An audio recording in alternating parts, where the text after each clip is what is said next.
the development of full artificial intelligence could spell the end of the human race. It's a flying object, and we don't know what it is. I would hope somebody is checking it out.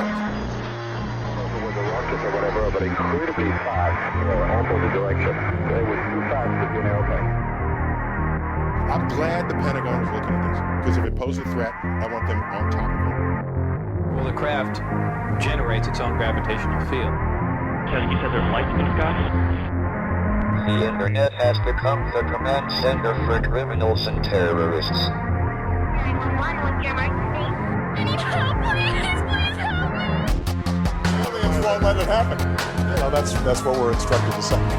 Roswell, Area 51. Alien kept deep under the ground. 1, 0, 1, 1, 0, 1, 1, 6, 3, 2, 9, 7. Media doesn't have your best interest in mind. The government is self-serving. You're here for a reason. You're listening to Troubled Minds Radio.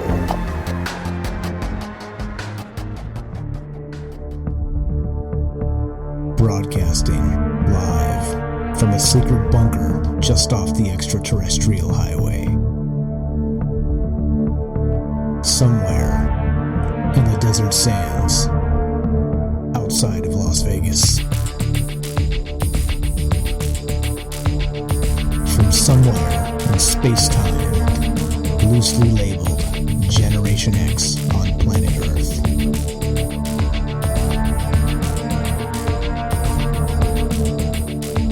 And asking questions of you in earnest into the digital darkness. Good evening and welcome to Troubled Minds Radio. I'm your host, Michael Strange. I'm here with your co-host, Ash, the Reptilian. And we would like to say hello to all of you who might also have troubled minds. What's up, guys? It is Tuesday, and you know what that means. It is show night.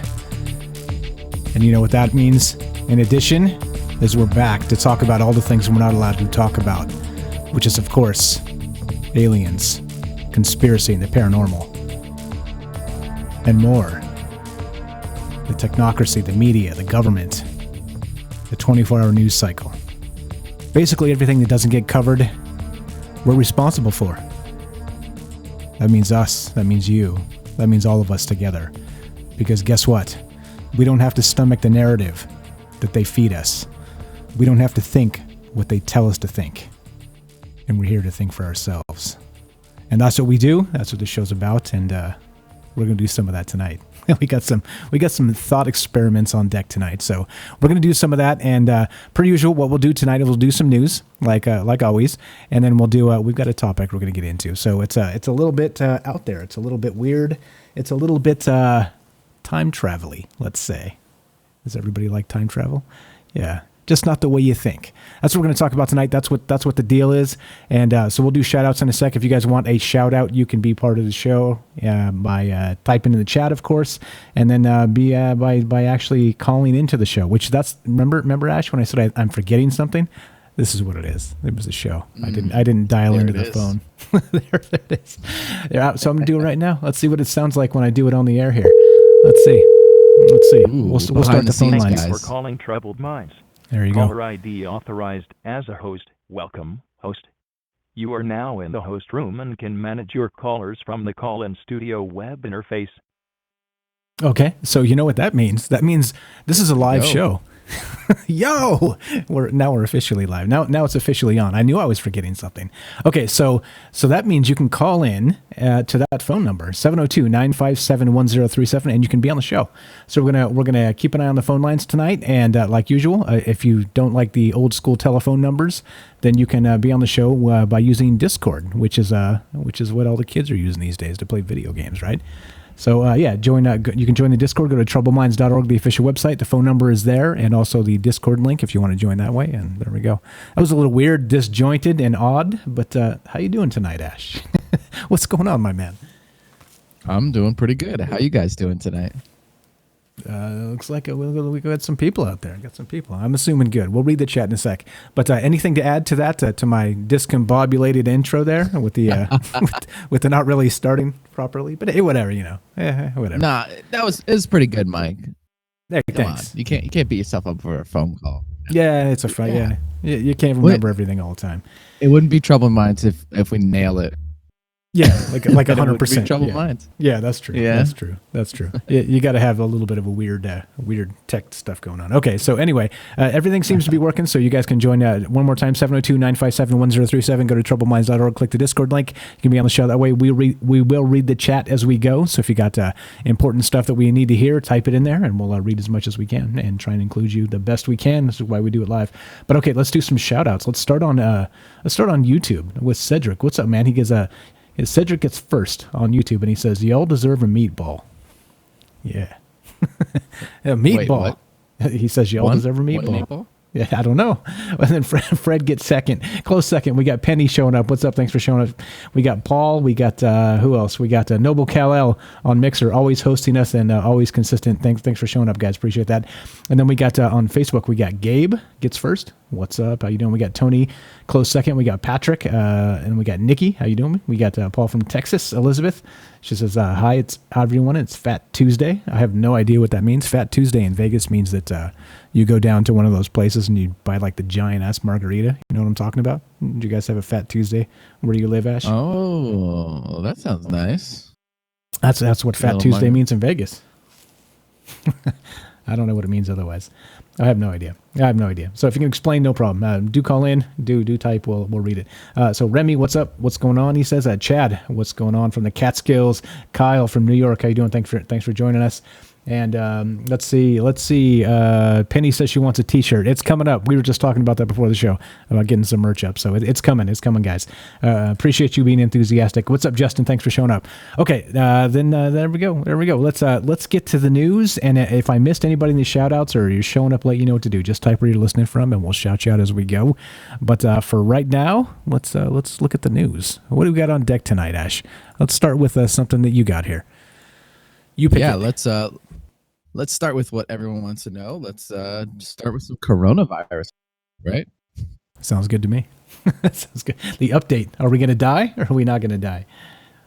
That'll help. There's no definitive answer to that. It's a statistical anomaly that's getting ready to collapse at some point. Before we get into the news, have you heard about what is it? Greece, right? Is it Greece? Greece. They've like shut down all the borders, and people are making mad dashes for stores and stuff like that. Have you heard about this? Have you heard any updates? It's So it's not just there. I saw a line in I believe it was South Korea, where it was thousands of people in line to buy those masks, like the SARS masks that I like to call them, that I've called them for a decade now. But now they're going to be called a coronavirus mask. But yeah, there's all kinds of stuff happening, right? Like the world's kind of moving and shaking because this appears to not be going away so quickly, which is a little bit terrifying, right? If you ask me. Yeah. Yeah, it kind of seems like the saturation is inevitable. It's just how bad is it going to be right here? Because you hear about the impact it has in China, and there's differences in our Medicare systems, right? So how bad would it be here? But so this article I have is from the New York Post. So this is super mainstream, and in the conspiracy circles we've already talked about this. But look, the New York Post is talking about it. Don't buy China's story. The coronavirus may have leaked from a lab. Wow. There it is. It's the main headline.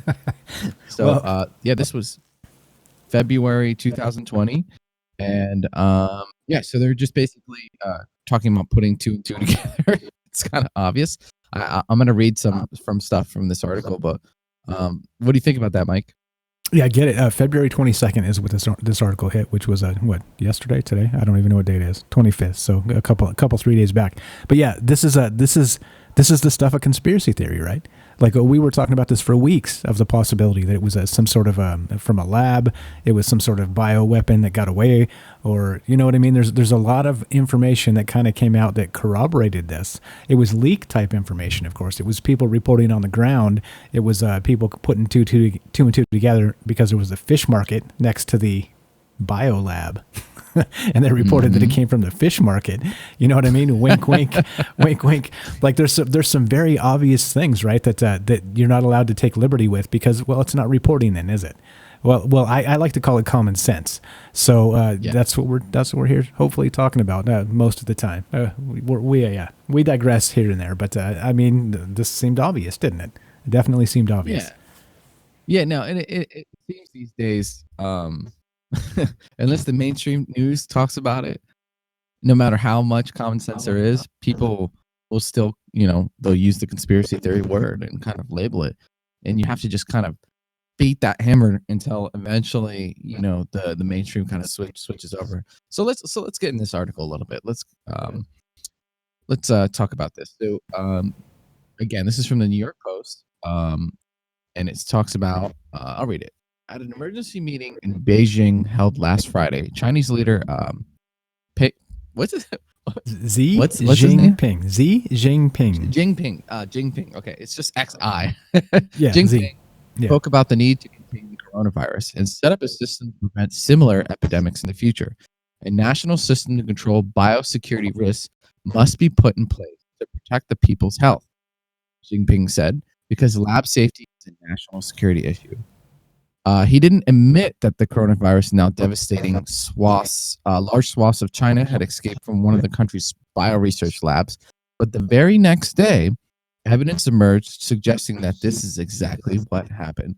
As the Chinese Ministry of Science and Technology released a new directive titled Instructions on Strengthening Biosecurity Management in Microbiology Labs that Handle Advanced Viruses like the novel coronavirus. So this is saying, read that again. It sure sounds like China has a problem keeping dangerous pathogens in test tubes where they belong, doesn't it? But yes, and then it goes on to say, talk about the biolab that's located in Wuhan. And, it's becoming pretty obvious that, the whole made in China thing kind of also covers bioweapons, I guess. So here's the mainstream media finally starting to catch up with us. I mean, we're better at reporting the news than they are. Well, it certainly seems like it, doesn't it? Unfortunately, and parsing the bullshit news they do put out. I mean, this is it, right? This is the propaganda. This is the news cycle. This is why we do the show, because why did it take them February 22nd is the date they reported this, and when did the coronavirus was maybe first reported the last week of December, like for the first time I heard about it. But of course, probably in the circles in China and different places in the eastern, the far east of the world, probably would have heard of this sooner than that. So we're talking probably that's 2 full months of maybe spinning this or spinning that or fake news, right? It's literally 2 full months of fake news, calling everybody else conspiracy theorists, until finally somebody has the cojones to step up and say, well, let's use common sense, people, and take a look at this. And so they have one corroborating document, and they can say, well, now we can probably say, yeah, that this was the case. But come on. Come on. I know, right, man? Yeah. Well, let me read a comment, and that's going to kind of lead over to something I heard. Kane says they're calling it acute respiratory distress syndrome, opposed to sudden acute respiratory syndrome. It's just a different strain of SARS. Whether or not it's been made from SARS, who knows? So yeah, I don't have evidence for this quite yet. I know I just heard this today, so I haven't gotten the chance to validate it. But they're basically saying that Wuhan, the biolab, had made an announcement that not too long ago that they were successful in taking a coronavirus that's in bats and making it so it could pass it on to humans. And they suspect they did this by splicing in SARS compatibility with humans. There's like some sort of like a shell around on the virus that makes it compatible with humans, like DNA or blood cells. And they spliced that from SARS onto the coronavirus, and they created this, like, basically this weapon. So they announced that not too long ago, and if you follow the trail, it becomes super obvious. It's just more and more evidence. Yeah, as it stacks up, we what we're looking at is a probable bioweapon here, and that's a little bit terrifying, because if they're making it, we're making it. If we're making it and they're making it, and Russia's making it. If you know what I mean, like think of every major government in the world actually in labs creating like end of days bioviruses. I mean, genetically engineered, but this is not good. This is not good, right? Gnarly. And so, yeah, big time. And so, not only that, it's wreaking havoc all over China, right? Like we're talking about Wuhan. We're talking. Last I read, it was like 900 million people on lockdown in China, right? Or something like Wow. that. 887. It was something like that. It was like real close to 900 million, which was real close to a damn billion. That's like 1/8 of the world right there, right? In lockdown, just about. Let's say 1/10 of the world, just to be safe. Got like 1/10 of the world in lockdown because of this, and that's how dangerous and infectious this thing can be. So I mean, yeah, I mean, this is nuts. This is crazy stuff. And here we are.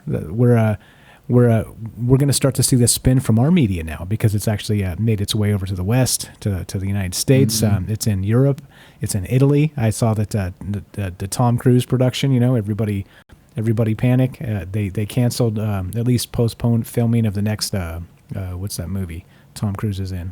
Mission Impossible. Like Mission Impossible 12, or whatever number it is right now, right?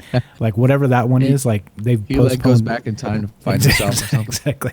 And realizes he's young again and can do all those flips and shit that he does. He's like, oh, this is amazing. Yeah, no. So they've actually postponed that because it's in Italy. They were filming this movie in Italy. So when they start doing things like this, or in canceling festivals and Olympic events or marathons, or you know what I mean, like you got to start worrying. So I don't know, right? I would say if it don't wait for the run on water and stuff, I would say be smart and go get it. Just one man's opinion here. I'm not trying to doomsay. I'm just saying let's be prepared in case. And if you have to stay home for a month or a couple months while this thing figures itself out, then so be it. Like, let's be smart about this, guys, and not wait for them to tell us, because as we know, they always tell us way too late. Like Yep. after the FBI's bought up all the masks, then they'll say, oh, by the way. Yeah. Yep. Right. Yeah. Yeah. A couple more and shout outs. You know what? Go ahead. Sorry. If you watch movies, it's always the crazy guy who was the bunker and all that stuff. But why do you see that guy in the movies? Because they go to him. Yeah, when exactly. stuff goes wrong, right? Exactly. He's like, it becomes relevant. So, do it now before the dash happens. Just sleep better at night, right? And you can take care of your family, whatever. But what I want to know is, after everything's said and done, what's going to happen to China? Are we going to hold them responsible? Is there going to be like a world court? You know what I'm saying? What happens when a country damages the global economy and kills millions? Possibly thousands millions of people. Yeah, right? yeah. It like creates a worldwide pandemic. Yeah, that's a good question. It's like, how do you how would you punish them? I mean, it's like one of those things, like when you do something that kind of hurts yourself, like, the punishment, people usually like the judge or, mom or dad will shake their head that the kid did something silly and ended up, stubbing their toe because they were doing something silly, right? You kind of don't feel like punishing them because they punished themselves already and probably learned their lesson. But will they? I think that's the question. I don't know. That's a hell of a question. I have no idea, man. That's beyond. I think that's above our pay grade, is what that is.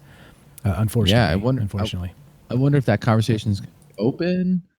Is there going to be a public? Is it private? I'm very curious about that. Like, what happens? And Yeah, I don't know. Anyway, it's like I mean, there's like a world crimes court, right? Like when you like in war, there's Like a war crimes. So I wonder tribunal. if there's Yeah, like a tribunal. Yeah. peace crimes. Yeah. You know? Yeah, exactly. Not war crimes, peace crimes. Yeah, that's a good question. I don't know. A couple more shout outs here, and then we'll move on from this. But there's still good. so Penny there on YouTube says she's done 5 videos on coronavirus, and there's still more to report. There's still more to talk about, and it's true. Like this information just keeps coming out, and if it's not directly talking about the virus itself, it's parsing the media and the things they're trying to tell us about it, which may or may not smell right. You know what I mean? So, yeah, there we go. Kane in Australia, what's up? Thanks for showing up. I see you on Facebook. Tim, Waka, how you doing, buddy? Smiley, they do that every 10 years. I'm not sure what you mean. Chad, we should stop airlines going to Europe, he says. And I think, yeah, there's something up. They're starting to stop flights in different areas, and that's already happening. So we'll see what's going on. Joe, what's up? Dude, if I get that shirt, I couldn't afford to go to a hospital. Besides, my work would want me to go in. Yeah, you'd be the guy going in. Be the funeral director there. Brett, what's up? Thanks for showing up. Let's see. He says, Smiley, yes. Hello, Kane. Christian, Chad, Juan, thanks for being here. Kelly, how you doing? Caesar, in China, there's a Dr. Moreau. I'm not sure what that means. I don't know the reference. Chad, let's see. Chad, Caesar, Kelly, John, what's up? The world could be locked down on quarantine, and my goddamn manager would call me and tell me I had to go on the road. Yeah, see? Tell him, forget it. I'm not getting coronavirus. Paul says, do not go to Mardi Gras. Yeah, see, exactly. These are the types of things that are going to get canceled, right? And imagine if they cancel Mardi Gras, like just shut it down. Yeah, I don't know. Gibby, I see there on Twitch, says Fat Tuesday equals the start of Lent. Thank you. I didn't really. You can tell how religious. I'm a bad religious boy, clearly. Let's see. Christian. I thought it was just like ordering pizza and having a beer. It sounds like it. It sounds like my kind of Fat Tuesday. Darius, thanks for showing up. What's happening, man? Moo, he says he's going to be abducted by the aliens there.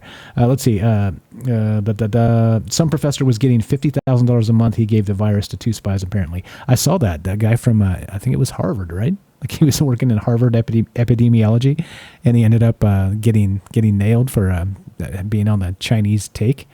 Yeah, I mean, it's a crazy world we live in. And like I said, we talk about this all the time, China just handing out bags of dough for all kinds of reasons all over the world, right? The Belt and Road Initiative, they're trying to kind of take over the world any way they can. And there we go. They got people in high institutions on their payroll, including Hollywood. So, yeah, okay. So I think that's enough here. Unless you got anything else on this about coronavirus from a lab there, Ash, anything else?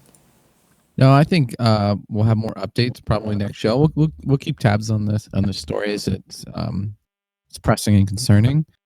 But yeah, let's may God have mercy on our souls. There you go. That's a good way to put it. A couple more shout outs and we'll move on. Everybody start praying, right? Like I said, go out in front yard, do the yoga pose, start praying. Okay, so Periscope, World of Traveler, what's up? I see you on Periscope. Thanks for showing up. It says research 5G in Corona. I've looked at that. I'm not sold. I'll look into it a little bit more, see as it develops, but some of the things I've seen seem like a stretch to me at this point. Let's see. Elsham. I'm hosting you guys on Twitch. Appreciate that. Thank you very much. And let's see. All right. I think we're good. I think we're caught up on the chat. And Christian says, yes, mercy. God have mercy on our souls. Okay. So let's look what this is doing in the stock market. Let's go to the next one there. CNBC. Go ahead and run this one, Ash. This is your article. Yeah. So, Dow plunges. So yeah, CNBC. The Dow plunges 1,000 points on coronavirus fears. 3.5% drop is worse. So, kind of, there's a graph here. That's pretty much it. It pretty much tells it all. But yeah, basically, the coronavirus fears, people are pulling their money out, and I know friends who have like decent amount of money in the stock market. And, they don't know what to do.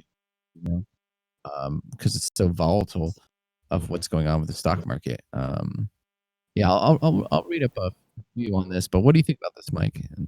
I don't know much about investing in the stock market, but I do know, isn't this the time to sell short on everything? So you just ride the dip, right? And you can make money on a down market too. Is that true? I think that's pretty true. Yeah, no, I mean, the saying is, be scared when people are buying, and start buying when people are scared. So this is, a conspiracy theory angle from this. Banks love to supposedly control the economic system, and they love to create downward tolls so they can short markets, right? So if you were like super tinfoil, you could say that coronavirus is, its purpose was to kind of disrupt the global economy, create a short. And if you're a globalist, make Trump look bad, and then upcoming election, so he can't claim a good economy, and yeah, and short the market. But I mean, that's like super tinfoil. That's like tinfoil armor on like a global scale. Yeah, exactly. Like a triple wrapped tinfoil. Yeah, I mean, like I'm not so sure. Like this is the type of I say this often, but it's like a super comic book super villain type stuff. If we get to that point, man, and we got those kind of psychopaths actually running the world, where they're like, well, let's just possibly kill a few million people so we can manipulate the stock market. I don't know. Maybe it is time to go to Mars and just start this whole bitch over. You know what I'm saying? It just kind of feels that way. It just I kind of feel, what, there's that concept that we were a civilization on Mars at one point, and then we came here, and we're like, you know what? Mars is fucked up. Let's go to Earth. Yeah. Now we're gonna go back and forth. Yeah. Well, no, then we'll just move on, right? It's like then we're like, you know what? Let's go to the moon of Jupiter or something. You know what I mean? We're gonna go to like well, that. No, that's the argument against globalism. Is kind of like, when Europe was kind of locked down and people escaped to the West, right, to America. There's always been a place to. But with a new world order, with a global kind of situation, there's nowhere to go except like Mars and the moon, right? And that's kind of what makes that kind of stuff scary. Is that might be true? Yeah. All right. Well, okay. So we're gonna keep on moving here. We got some news to get to, some more news, and then we're gonna do a little bit of time travel tonight. Just not the way you might think. Let's say time travel on paper. We'll look at it that way. You'll see what we mean in just a sec. But okay, so we're going to keep on talking, but we have time for you. So we're going to take our time tonight. If you guys have anything you want to add to this, you know what to do. This show's live. It's Tuesday night. If you want to give us a call, 702-957-1037.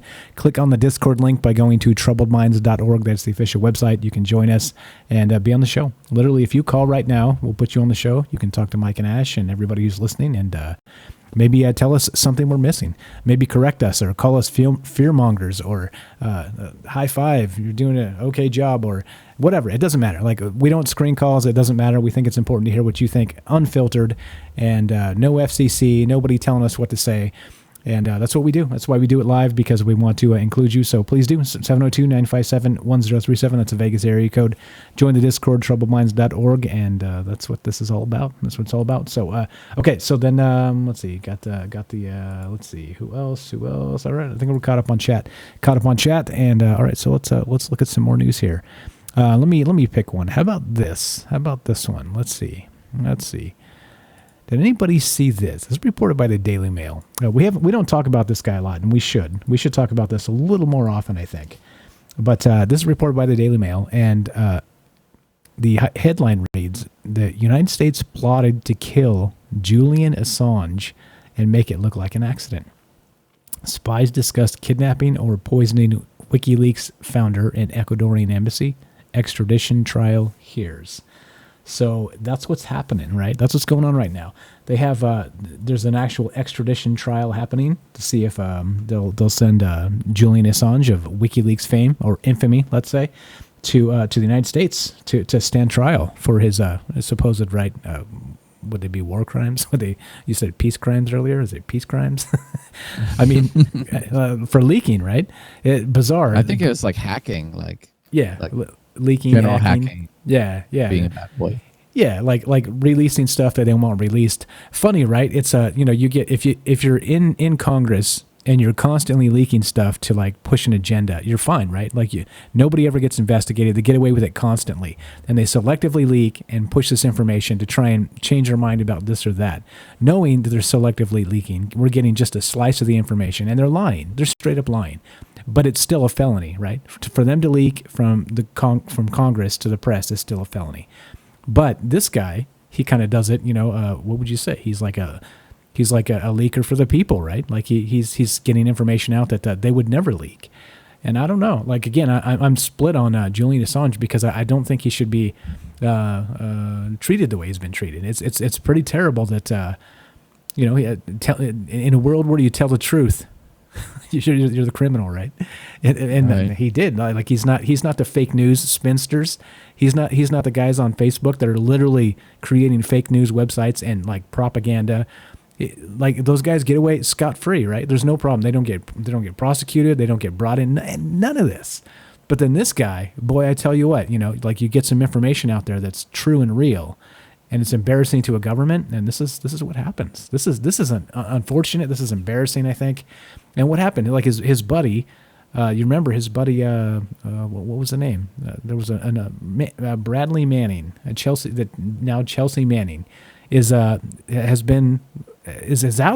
like was put in jail and then is now out. Obama commuted Chelsea Manning's sentence.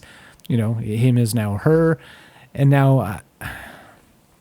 But Julian Assange, he's on the hook. He's on the hook for all this. But even more importantly, the U.S. plotted to kill him and make it look like an accident. What do you think about that, Ash? What the hell? I'm just surprised they didn't do it already. You know what I'm saying? Like, surprised he's walking around at all, and surprised they couldn't get to him earlier. I don't know. I mean, our government scared of making someone a martyr? That they would just kind of take care of this problem? He's got to have a kill switch. Who's the other? John McAfee? John McAfee, right? Yeah. Oh, yeah. McAfee, yeah. He talks about having a kill switch all the time. He's like, I got a kill switch, so you can come after me if you want. But I believe him. He's got he's probably got contingency plans on contingency plans, right? He's probably got dirt. It's probably the same with Julian Assange. One of the reasons they didn't really take him out. There's the whole conspiracy theory that says that Julian Assange is actually working with the administration, the Trump administration. Yeah, right, because the Hillary emails, right?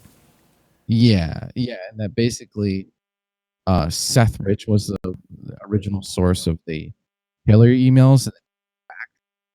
And there's been more evidence come out about that, but that whole Q thing, they talk about that it's suggested that he is the source of a lot of the leaks in the 2016 election.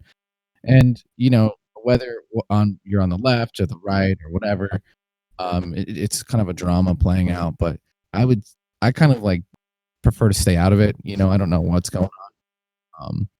There was a point where he was being dragged into a truck, right, from the from one of the safe houses or whatever in Europe, and they were basically taking him away. And he screamed, "Don't trust the Trump administration." But it's like, it just seems like, it adds weight to that whole theory. Just seemed like really he's not a very good actor. It was not very good. But I'm a big fan of, all that aside, politics, all that crap. I'm a big fan of what he's done. He exposed the climate change scandal, so many things, and we need that. And once they hush those people, the Alex Joneses, the Julian Assanges, where are we going to find out what the hell's really going on? Yeah, no, it's not allowed. It's just not allowed. This is the type of conversation that's not allowed. And oddly enough, right? Remember, if you recall, not too long ago, I think this may have been during the election. The time flies, right? We're already in the next election, just about. But Hillary made a comment, kind of a flippant comment about, can't we just drop a drone on that guy? Remember that? She actually said that about Julian Assange. Right? Remember? Oh, here we go. I got a clip for this. We came, Oh, we saw, you got it. he died.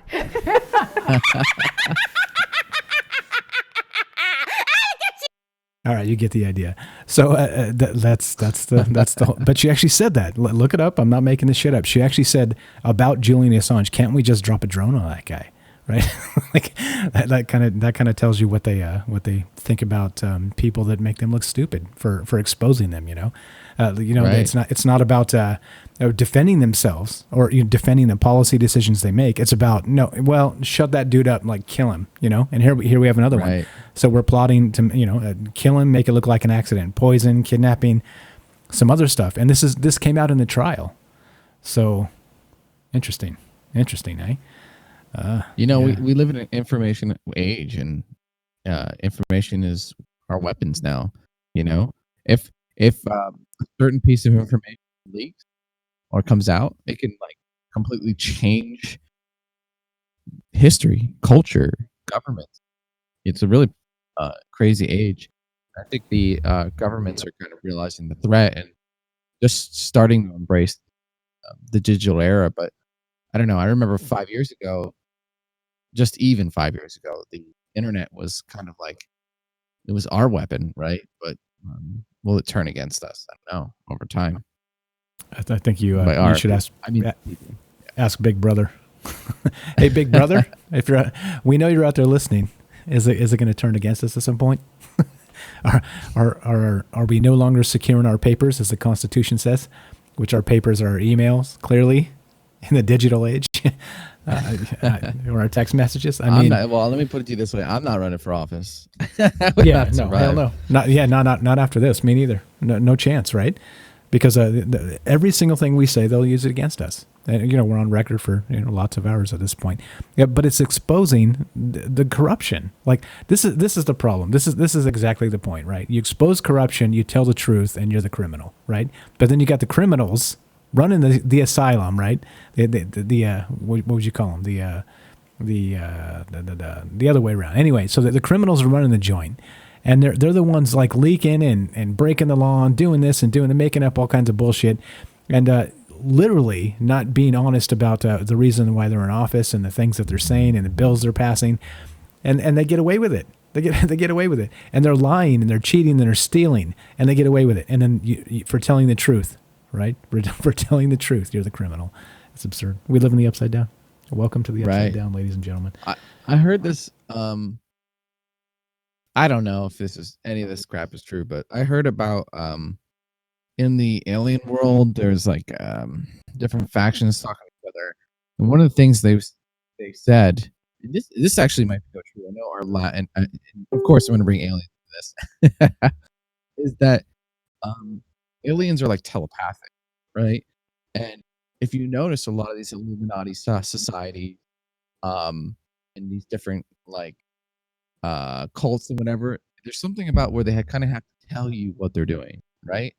And it's almost like there's like a galactic law that if you're going to do stuff at a certain scale, you have to be transparent. It's almost like civilizations have gotten to the point and they realize that there needs to be some sort of level of transparency before it can kind of evolve to the next level, because otherwise you're always going to have people conspiring in secret, right?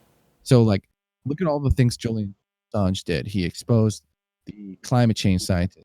So they had like a bulletproof narrative. They're all working together. But now there's a huge hole in their argument, right?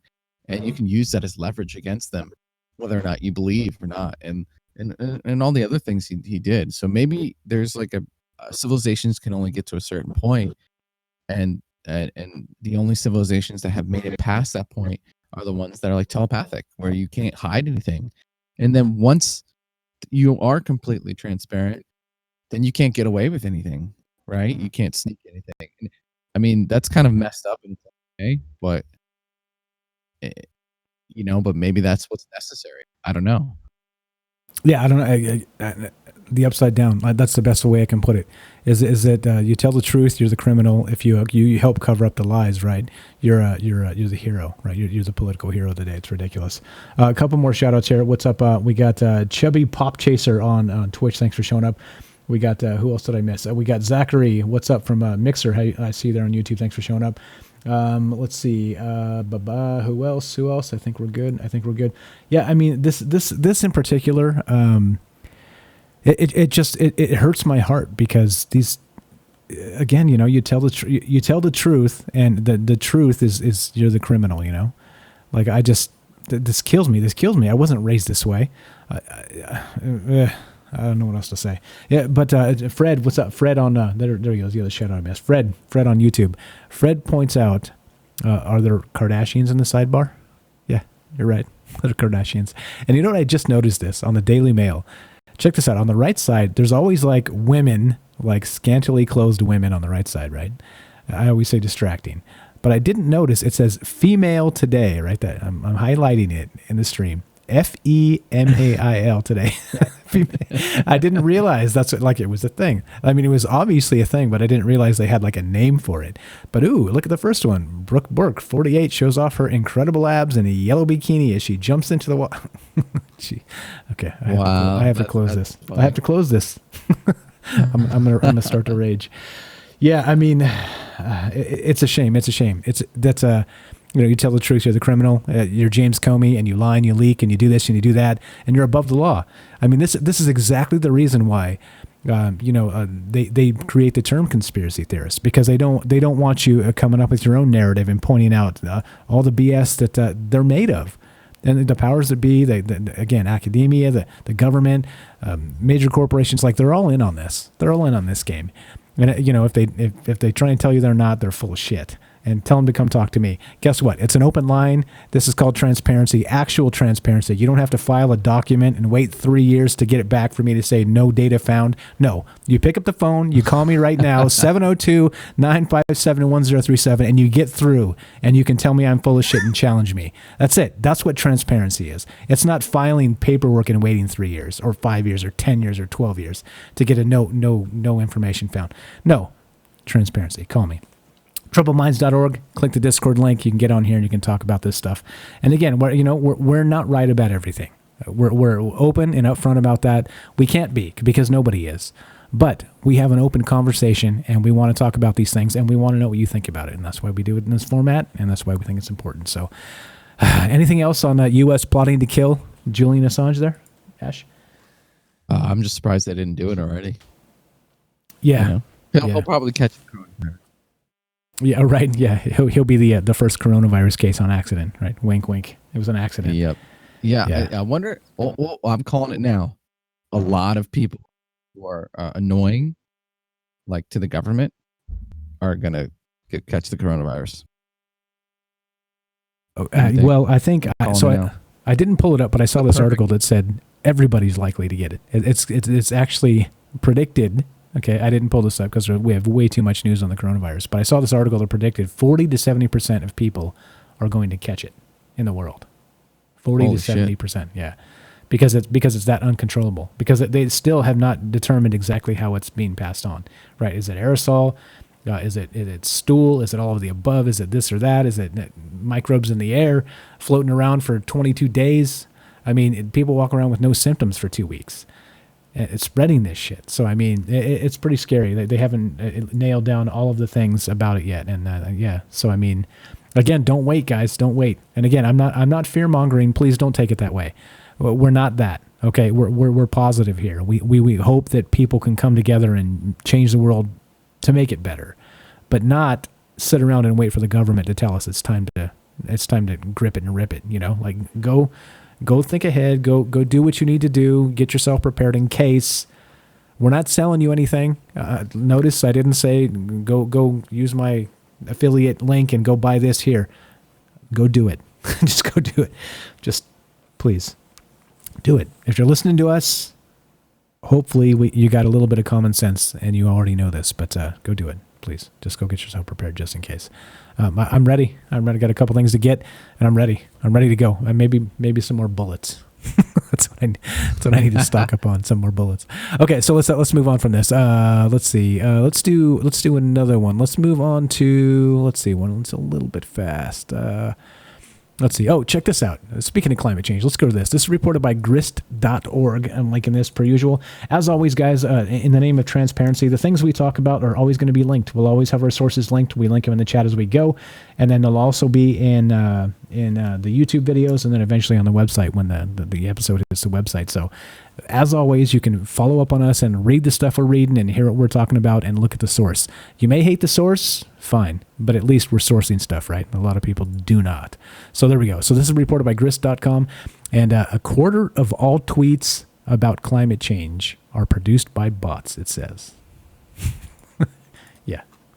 Check that one more time. I'll say that slowly. A quarter of all tweets about climate change are produced by bots on Twitter. So it's February 23rd, 2020. And what the hell, right? What the hell is this? What the hell is this? Is this a mass media manipulation? Is this George Soros at work? Is this Tom Steyer or Michael Bloomberg at work? Like the other billionaires of the world, right? How many billionaires are there? Do you know, Ash? Any idea how many billionaires in the United States there are? Not enough, right? We need we need more. We need more to fight back against the other billionaires. I mean, there's last I read there's like 60 or something like that. It's not that many. It's really not that many, right? But you would think that like there's a billionaire around every corner, right? Going boo, right? By the way, that the political elites say, oh, the millionaires and the billionaires, right? Like until you're a millionaire, then you just cut the millionaire out. But there's not that many. There's like 60 or something like it's something. It's an unbelievably small number. And of course, they all dodge taxes because it's all written in the tax code. And then the politicians cry about them not paying enough taxes and the tax code that they control. Again, we live in the damn upside down. Okay, anyway, so a quarter of all tweets about climate change are produced by bots. Okay. Does that surprise you? Which ones? Oh, so pro climate change. So pro climate change. Yes. Oh. Yes. Here we go. Hold on. Analysis. Let me read some of this. Analysis of millions of tweets from around the period when Donald Trump announced the U.S. would withdraw from the Paris Climate Agreement found that bots tended to applaud the president for his actions and spread misinformation about the science. I'm sorry. So a study of Twitter bots and climate was undertaken by Brown University and is yet to be published. Wait. The study of Twitter bots and climate was undertaken by Brown University is yet to be published. If it's not published for peer review, then what is it? It's speculation. It's conspiracy theory. Let's see the data. Anyway, so the point is there's bots on both sides of this is my point. So you never know. You never know what you're looking at. You never know who you're talking to, and you never know who's the billionaire in the dark alley behind the corner. Boo. Funding the Twitter brigade. This is ridiculous. Okay, so anyway, go ahead. What news do you got, Ash? We'll do one of yours now. No, that's curious. It's climate change is it's a great narrative for governments to use to get shit done, right? To influence. You could say we need to start doing reserving more water. Could say that we need to like you can literally use climate change as an excuse to get anything you want done. So I could see where governments are kind of battling. It's sort of a globalism versus nationalism thing, and we'll see how it plays out. We had our whole show about climate change, and I think we argued that to be skeptical because there's so much pro climate change evidence out there, and I think that's the mainstream take on it. So you guys can go back, take a look at that show. But again, we've talked about this. If you have $1 million and the Saudis and Rothschilds and all these people, they have lots of money. They have a big marketing budget. Let me put it to you that way.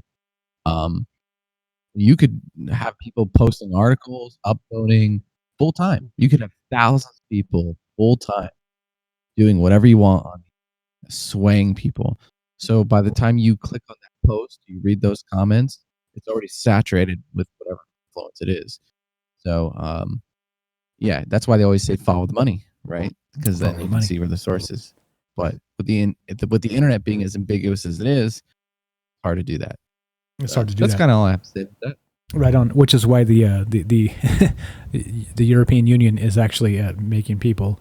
Right, they're kind of squishing that down and trying to make it so that you can't be anonymous, and that if you there's all kinds of stuff happening over there. That's a whole other show. That's a whole can of worms. But and part of why China, like we tried to actually back in the day, we tried to actually create an account to stream on a Chinese streaming service to do this show in China, right, in English in China.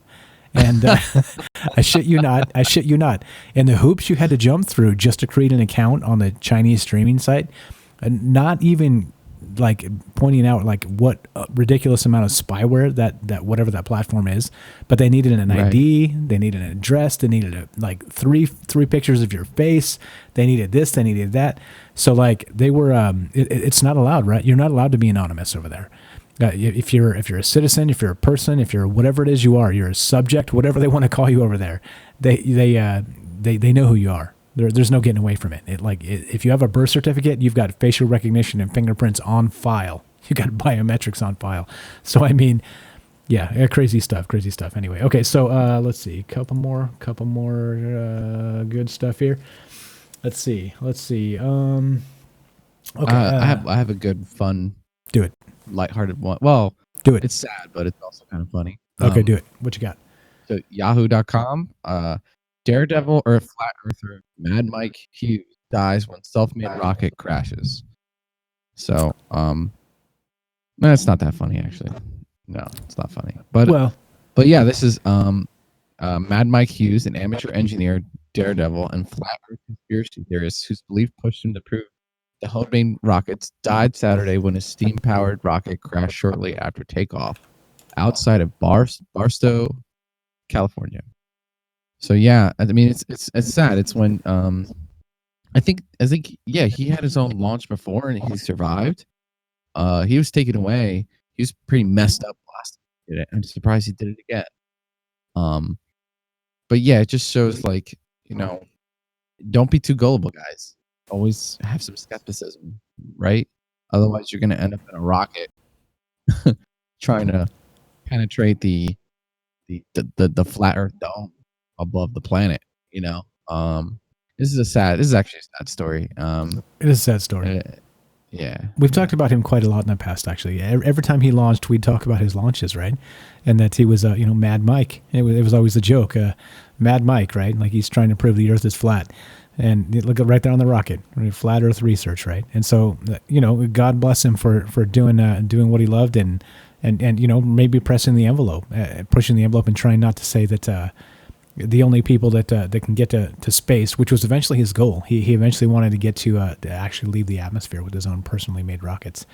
But he's basically saying like what all the NASA deniers say, right? Like you say, hey, NASA's a government institution, and they, the information they give us is redacted in many cases, just like a document you would get from the government, and they're not telling you everything, right? Like he's the guy that's like, no, let's go up there and let's frickin' find out, let's see what the hell's actually going on. So, as sad as this is, God bless the man for getting out there. He's out there doing things. He's trying to make things happen. He's chasing what he believed, and unfortunately, it ended poorly. And apparently, I read that they were doing like an actual exclusive with this guy. Like I think it was a Discovery Channel or something like that. So they had some sort of a film crew that was there chronicling the adventure, and they actually got all this on tape. So. Just ugly. He launched, Jesus. Launched, crashed, Barstow, not too far from here, probably an hour and a half from where I'm at, a couple hours maybe. So it's not, again, like a flat Earth, one thing, but, people dying is another thing entirely. So, yeah, rest in peace, Mad Mike. Thanks for doing what you did. And, hopefully one day we'll have an actual private, maybe privately funded space research where we don't have to rely on government information, government data, major corporations. Maybe that's a thing. Maybe hopefully something happens in his name and kind of turns it into that. That would be pretty cool. But yeah, I mean, I flat earthers, I go against their conclusion, but they're right in a sense where NASA definitely fakes their footage. It's if you go and you look, it's pretty obvious.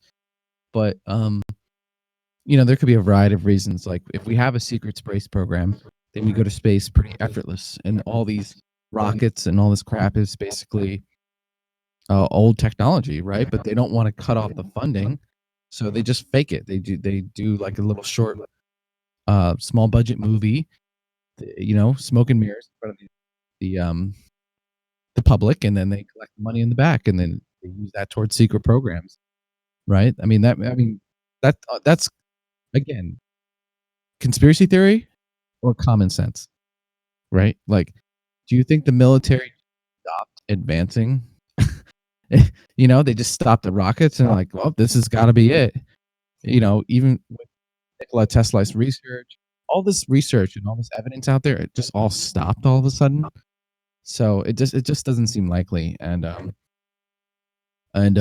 but I and the flat earthers are very skeptical, and that's good. I just don't understand how they kind of landed at flat Earth as I mean, I guess actually maybe they're the ones that are the most skeptical of all, right? They don't even freaking believe what their planet is. Yeah, well, exactly. Like that gets we'll have to do an entire show on flat Earth and talk about it and what we think about it because it's there's a lot there. There's a lot there. Okay, so let's see. Maybe we should build a rocket. Maybe we should what? Build a rocket. Okay. Bad joke. I'm sorry. I don't know the first thing about building a rocket. Do you? I have a drone. Okay, well, that's it. You know what's ultimately probably sad about that is that your drone could probably fly higher than his rocket ever did. just speculating. But yeah, it doesning seem like a good solution. It does not. It does not. But, I mean, yeah. Anyway, let's move on. Yeah, let's move on. No crapping on the dead. That's bad form. Okay, so rest in peace, Mad Mike. Okay, so let's we got some other stuff to get to, which is time travel. Like I said, we always talk about time travel on this show, right? Not always, but it's kind of like I've made fun of us. Like, hey, like, come on, we talk about time travel on this show. Hey. So you know what I mean? Like anything goes here. Like we're willing to put it into the realm of speculation and conversation. It's the whole point, right? So like if it's available, if it's plausible in any way whatsoever, we're going to talk about it. And we may not come to the conclusion you like to hear, but it doesn't matter because it doesn't matter what we think. It matters what you think. Well, that's what the whole show's about. So we're going to do time travel tonight.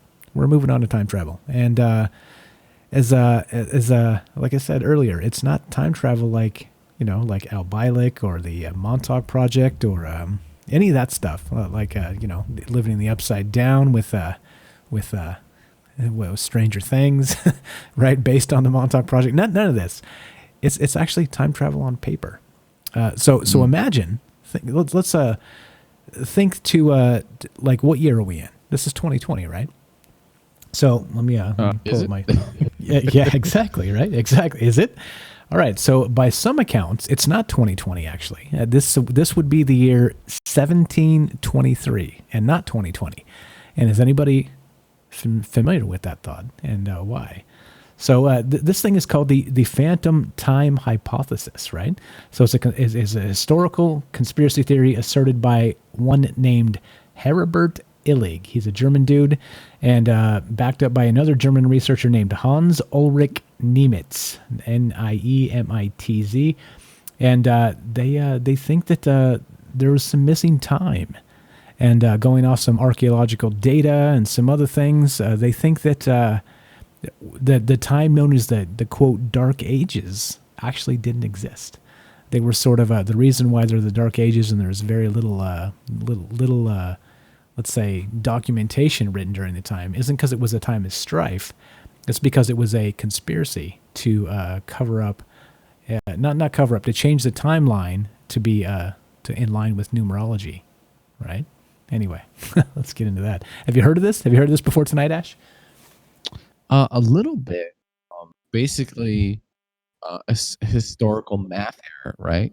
There's a transition from one kind of like time currency or time management system and another, and then the math just doesn't add up.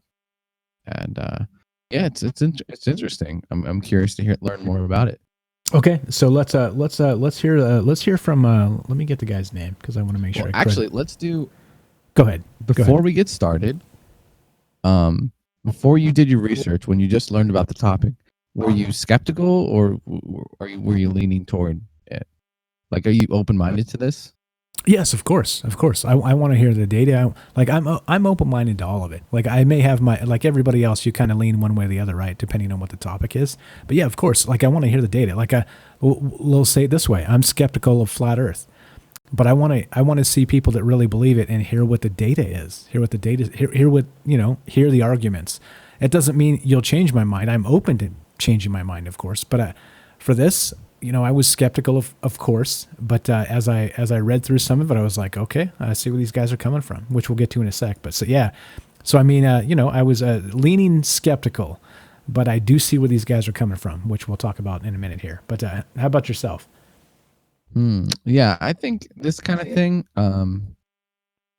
I've heard of historical eras before, or like how historians will kind of come to a conclusion, and just like we said before, common sense versus conspiracy theory. I usually will, especially for these kind of things, I'm like, I believe, like kind of a little bit too fast, and that's where I am.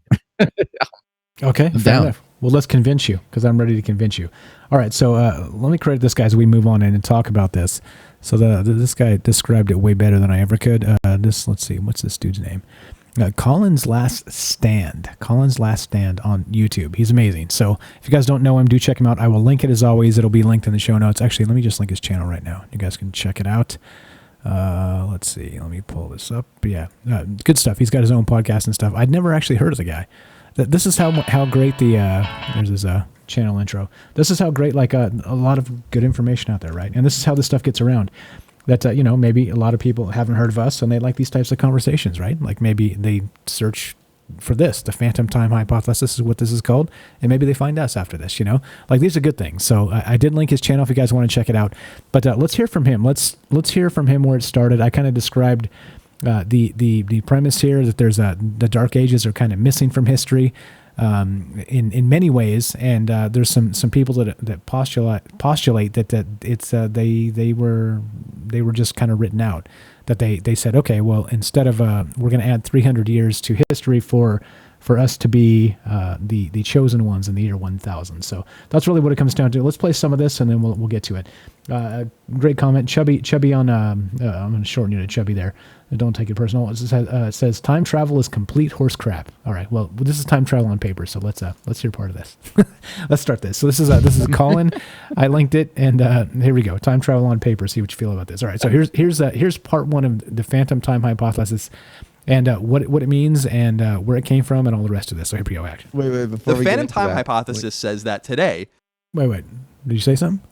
I was just gonna say, like, when you said time travel is complete horror, I just read that as like an old man on the lawn, like time travel is all crap. You mean like Joe Biden shouting it? Time travel is horse shit. Yeah, okay, all right, I'm with you. I feel bad for Joe Biden. I don't want to get into it, but so do I feel bad for him. Sometimes you see him up there and you're like, damn, dude. Like, I kind of feel like one of his family members should just tap his shoulder and be like, come on, Joe, let's go home. You know what I mean? Anyway, whatever. There you go. All right. Yeah. All right. Okay. Let's see. And then let's see. Elisha. I can't tell. My text is too small. On Twitch says I think time travel is possible. There we go. So we got a couple of people that believe different things. Let's hear what Colin has to say about this and where this starts. So, part one: phantom time and action. The phantom time hypothesis says that today we're living in the year 1720, and that the ruse goes far back, hundreds of years, to a darker, more dire, and far more illiterate time in human history. It's a fascinating and entirely harmless conspiracy theory to briefly explore. The very idea of so-called phantom time in history isn't exactly new, nor is it totally unheard of even today in other fields, such as young Earth creationism, which ignores some 5 billion years of Earth's history. What would be called the phantom time hypothesis has a few fathers, starting with a group of 18th century French Jesuits who were convinced that Greek and Roman society didn't exist and that artistic and historic evidence of any kind were forgeries. And there's no doubt that there are probably days missing or misinterpreted here or there along the way. Okay. Days missing or misinterpreted here or there along the way. What does that remind you of? Is there anything that kind of makes you go, huh, that sounds curious? Like we have to sort of rely on our ancestors, right? Rely on academia to tell us how far back things go and when time actually started with people, right? Kind of weird, isn't it? A little bit weird. Is that if you're not there, the thought experiment is if you're not there, that you kind of can't really validate that, can you? You have to have some trust in the sources, and you have to have some trust in academia and some other things. right? Which again, you know, I'm mistrustful of these things because I see how often they lie to me and you and everybody else. But you see what I'm saying, though, right? There's got to be some trust in the system at some point, right? Am I right, Ash? I mean, you got it's tough. It's kind of like I think people like to lean toward science being like the end all be all because science provides so much value to our lives. But you have to keep in mind that there's the human component to things, right? And that is about history too. Where do they get it wrong? Where do they get it right? And if they if they get it right and they all agree on it, they become resistant to new ideas and it becomes somewhat of a, excuse my French, circle jerk, right? Yeah. Yeah. Yeah. So it's almost like they'll be resistant to a new idea until you crack it over their heads and it pops open. And now there's a paradigm shift, right? And so, they talk about Graham Wilcock and how much of that is true and how much it isn't, was interesting. Or I guess you could even take it as far back as like let's say the Anunnaki timeline and say 750,000 years ago or a million years ago, right? So like supposedly this stuff is written on those tablets, right, by Zachariah Sitchin, and he translated it and said, hey, there's some aliens. They were here, this is a long ass time ago, and there's like Kelly says, and he's right. This stuff's written in stone. You know what I mean? This wasn't flippant. They didn't. This wasn't a castaway thing. They wrote it in stone. So, I mean, I can kind of buy that there's conflicting histories, but I think that's kind of the question here. Like how far do we believe kind of the European, European centric version of history, which is kind of what permeates the earth, right? That's kind of what this is. And that's what one of the criticisms of this is that this is kind of written by popes and which we'll get to in a sec. But anyway, I guess at what point do we take their word for it? Because if you look at ancient religions, actually, I listened to Joe Rogan had a podcast, and there was this.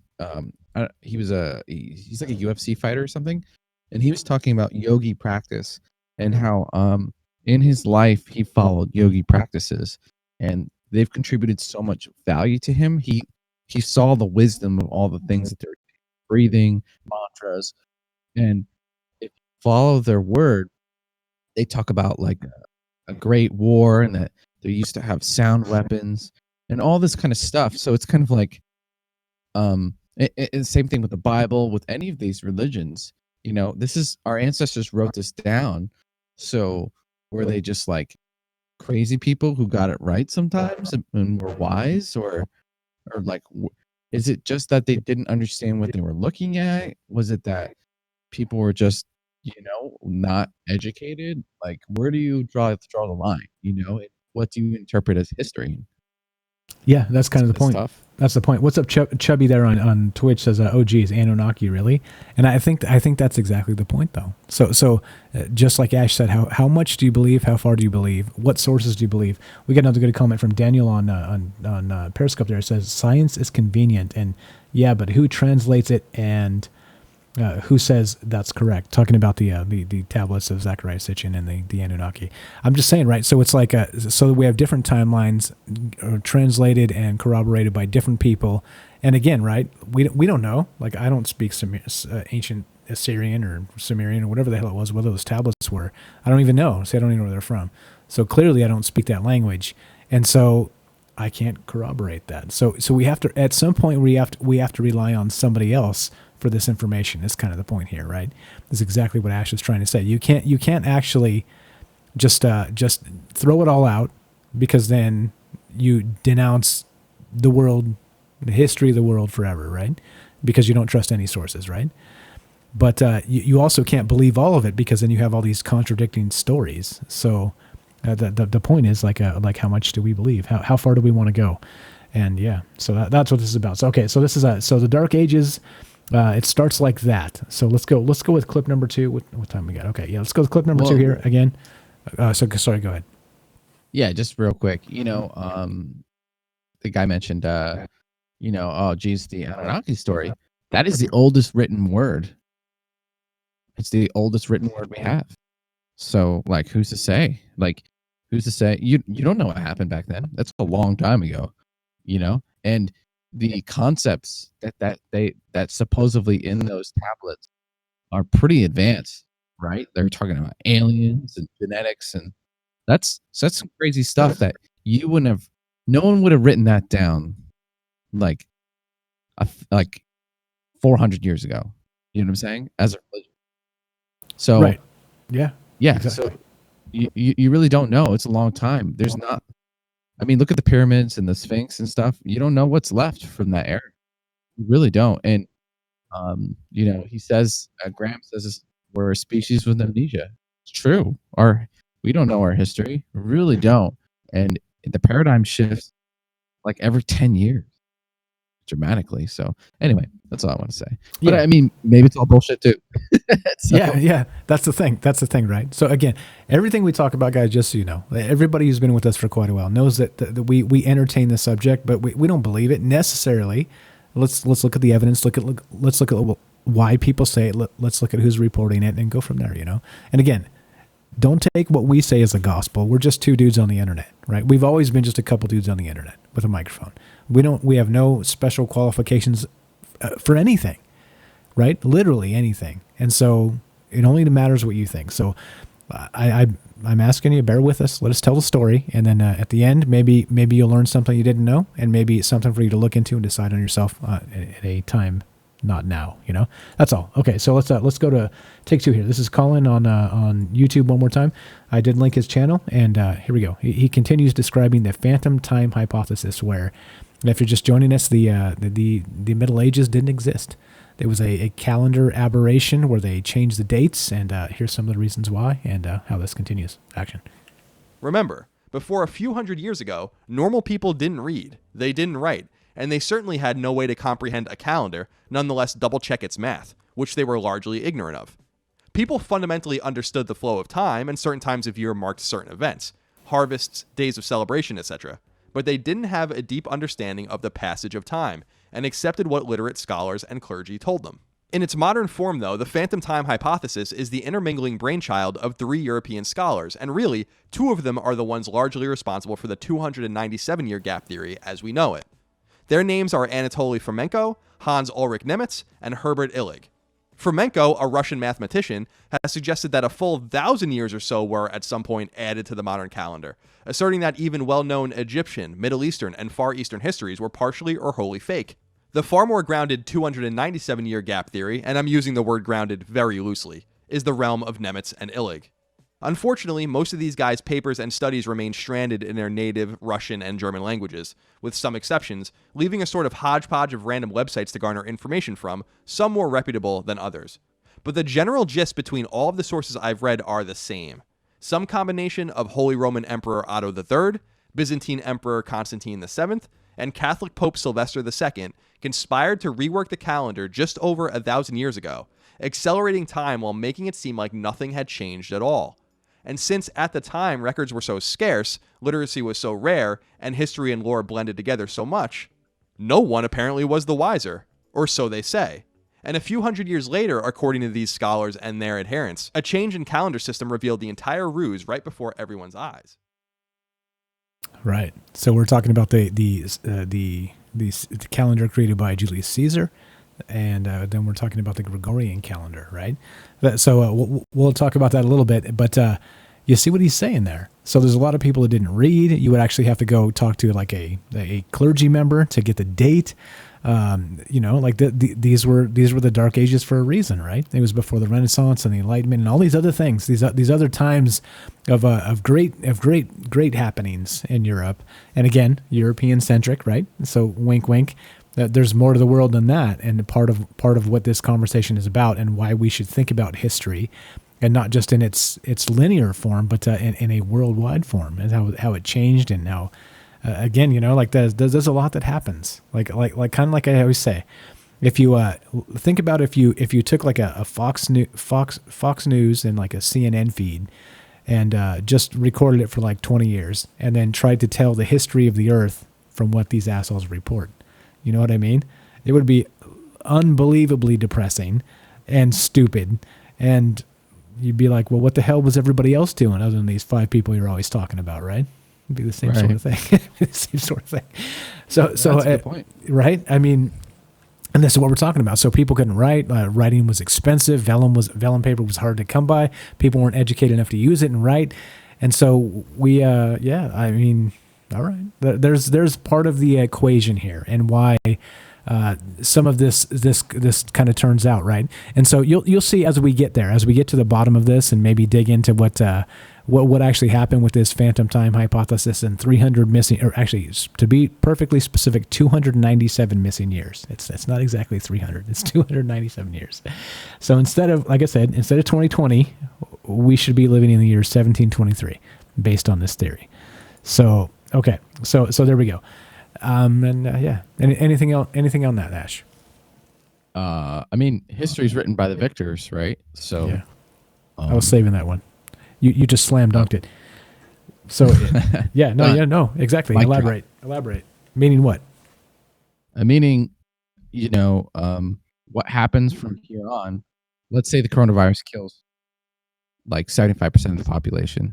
Whoever's left gets to talk about what happened for the last however long that period of time was, right? So you can write in whatever you want, and if there's discrepancies and whatever, where unless you have some other source corroborate against or conflict against it, you got to take their word for it, right? So and if you win the war, you're the good guy.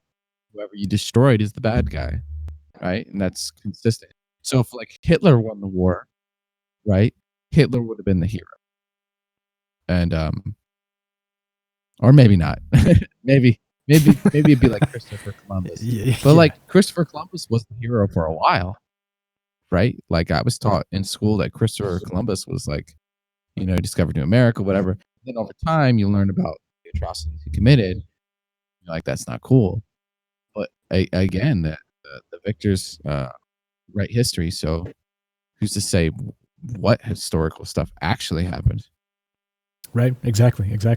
So again, right, back to a time when people couldn't read and write for the most part, and they had to literally think about it. You didn't know the date, the year you were born. It was everything was kind of based on who was in power, right? So you would say, oh, that's back when King Henry was, like you base things on like when babies were born and kings changed, and you know what I mean? Kind of like the thumbnail sketch of history, from the mind's eye, and that's really what you were looking at and talking about. So it would be easy to manipulate it from a very a short-sighted populace and this is important, an uneducated populace, right? So maybe some parallels to today. Okay, so here we go. So let's play clip Julian Assange in the medieval days. Yeah, exactly. He's We're just going in loops, man. Yeah, same shit over and over. You never know. All right, here we go. Let's clip 3. Cody from YouTube. Here we go. Action. To fully understand what the phantom time hypothesis puts forth and to comprehend what it's all about, 2 years in history are important: 46 BC, BC meaning before Christ, and 1582 CE. Back in the year 46 BC, the famous Roman dictator Julius Caesar helped shepherd in a new calendar known to history as the Julian calendar. The Julian calendar is essentially identical to our own modern calendar, which we'll talk about in just a moment, with 365 full days split into 12 months of varying lengths. Some of its structure was moved around over time, but ultimately, the Julian calendar was the common way to measure the flow of time for more than 1,500 years, and some major countries on Earth, such as Russia, stuck with it well into the 20th century. But there was a problem, one that's actually still built into our calendar today, but to a lesser and far more manageable extent. The solar year, as in the literal time it takes for the Earth to revolve around the sun once, isn't a perfect 365 Earth days long, as determined by the rotation of the planet. And even observing a leap year every 4 years, as we still do today, each year observed by the Julian system was still an additional nearly 11 minutes too long. Taken over long periods of time, 11 minutes a year starts to add up. The leap year as instituted took care of the quarter of a day that accumulated at the end of the year, but left the 11 minutes dangling. Before you know it, you have excess days that you cannot avoid, and the Julian calendar was not equipped to deal with this reality. Important dates that coincided with natural phenomena, like equinoxes, were totally thrown off, and it was a problem that needed fixing, because the longer the problem went on, the more incomprehensible the calendar threatened to be. Fast forward now to the aforementioned year of 1582 CE. This is the year that Catholic Pope Gregory XIII introduces a new calendar, which history fittingly named after him, the Gregorian calendar. This is the calendar we still use to this day. There's nothing different between the Julian and Gregorian calendars, right down to the leap year every 4 years, except for one thing. That annual nearly 11-minute gap has been ameliorated by eliminating a leap year every 100 years, with the exception of every 400 years. Okay, you catch that? Again, this is a little bit dense, right? So if you're not like a historian, calendar nerd, like a math guy, math person, math gal, whatever it is, this seems a little dense, right? You're like, okay, minutia, right? Like maybe it's not that important because we're talking about people changing calendars to maybe line up with the actual solar what would you call them, equinoxes. The actual winter and summer solstices, these sorts of things, right? So if you don't correct it to be as perfect as possible, then things like religious holidays stray, like Easter, right? Like this is kind of one of the big things here, and why they did this, why they changed the calendar, because I kept straying further and further because it wasn't perfect. It was less than perfect because, of course, the 24-hour day is what we roll, except the sun and the Earth's orbit doesn't really, to the 0.00 like collaborate with how our calendar should be. So you know what I mean? Like this is astronomy. This is science. This is finding that little bit of perfect calendarness and everything. And so at some point in, let's say, wink wink, the Dark Ages, or somewhere right after that, they changed calendars. They moved from one to the next because it was more accurate, but they were able to change the days of that calendar. So imagine if, let's say today is Ash's birthday, and we're like, hey, Ash. Yay. Hey, happy birthday, buddy. If Thanks, you man. had to create a calendar starting today and you had the ability to do so, what would you make your birthday? Would you change it to like January 1st? Would you start like, Ash Day would be, you know what I mean? Like, what would you do? Yeah. You know what I mean? Like, I'd make everyone celebrate, or yeah, it'd be like execution. a holiday, right? Yeah. Like a holiday. Yeah. Right, but like the holiday, like the turn of the year, right? You know what I mean? Like you would start the shit on. I see what you're saying. You know what I if mean? you get to write your own calendar. Yeah, you get to. You're going to be biased, right? Hell yeah, you're going to be biased. Hell yeah. And so that's kind of the point here. So how much lag time did they do, right? So they changed it. They're trying to change it so they get it closer to the equinoxes and the solstices, the actual astronomy and astronomical things happening here with the calendar. And so instead, they change the calendar, and you can change the days, right? You have some actual leeway in, okay, we're going to get it right from here on out. Here's the new calendar, but the Gregorian calendar, which will account for all these days that we're kind of losing and straying away from the summer solstice, the winter solstice, and all this, the equinoxes. But you get to kind of rewrite the calendar. So you see what I'm saying? Like this is where the thought of the conspiracy theory comes in, and that if you're able to rewrite what you do and when you do it, and everybody else follows it, then there's some bias involved, right? Or there could be. There definitely could be some bias involved with this process. Be. And the reason this problem surfaced is because the previous calendar off by like 18 minutes a year, right? And so over time, you keep shifting. What is it? Whether it's later or sooner, it adds up, and your calendar is going to be messed up. So basically, I guess the idea, just to sum it up, is that the calendar was messed up. It was off. So they updated the calendar, and when they did, they took advantage of that opportunity to kind of write in their own history, right? To autocorrect to their own thing. But if we were to run off that old calendar, then we would be in the 1700s right now. Is that kind of the gist of it? Yeah. So they're saying instead of just like the example I made of like if you were like ruler of this calendar and you could change it on your birthday, maybe you would make the year change on your birthday, right? So you could have some leeway there. But what happened is, according to the conspiracy here, to the historical conspiracy is that instead, right, these rulers of Europe were like around the 700-ish, and then they fast forwarded 300 years, so they would be around the year 1000, right? So like the turn of this century.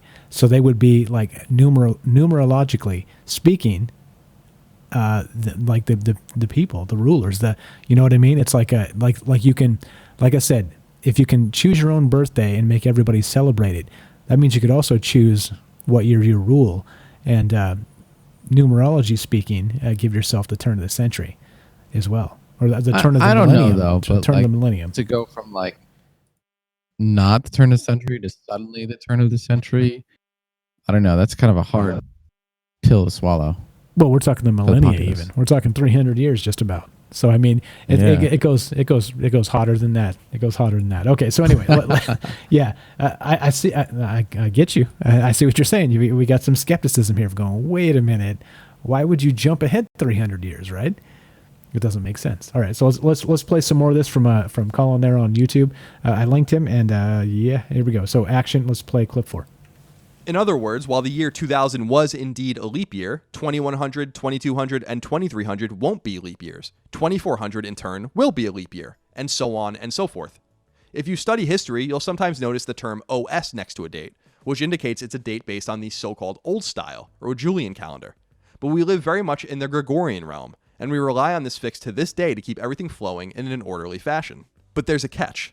To institute the Gregorian calendar, Pope Gregory XIII needed to erase a bit of time moving forward in order to remove the extra days that had accumulated since the reign of Julius Caesar.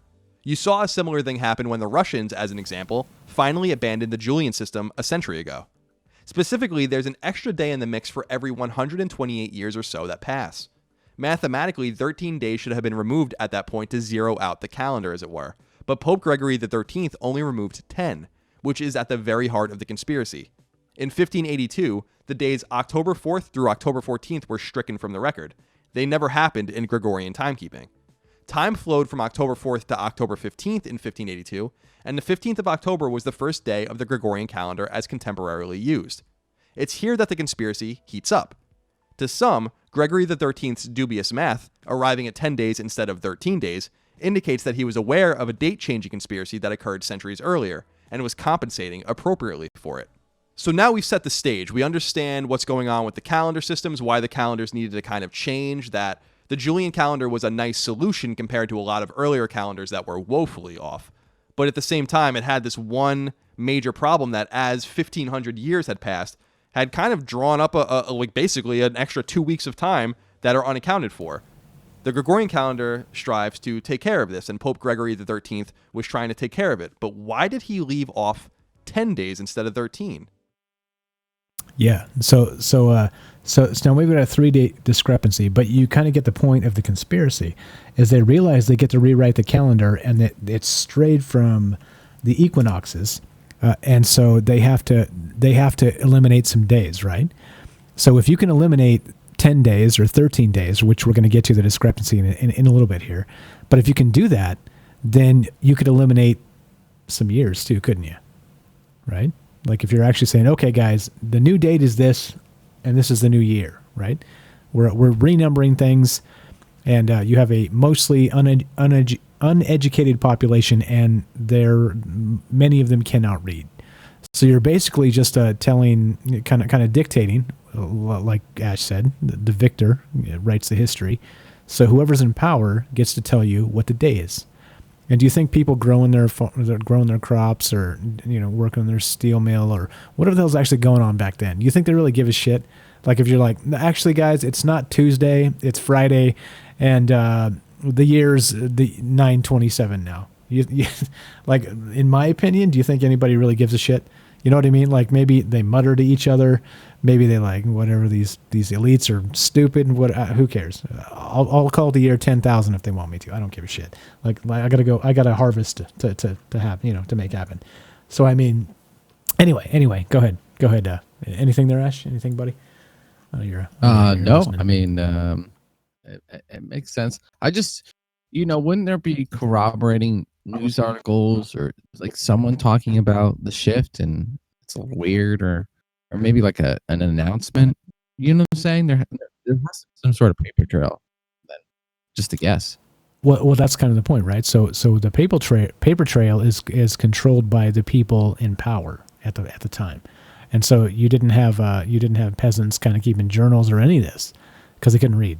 It was the Dark Ages after all, right? It was called that for a reason, and so this is kind of at the heart of the conspiracy a little bit that because they could not read in huge numbers and gigantic percentages, that they were kind of just at the whim of whoever the hell wrote whatever they wrote. And then if that was the case and you wanted to fudge it, you could, because who's going to correct you, right?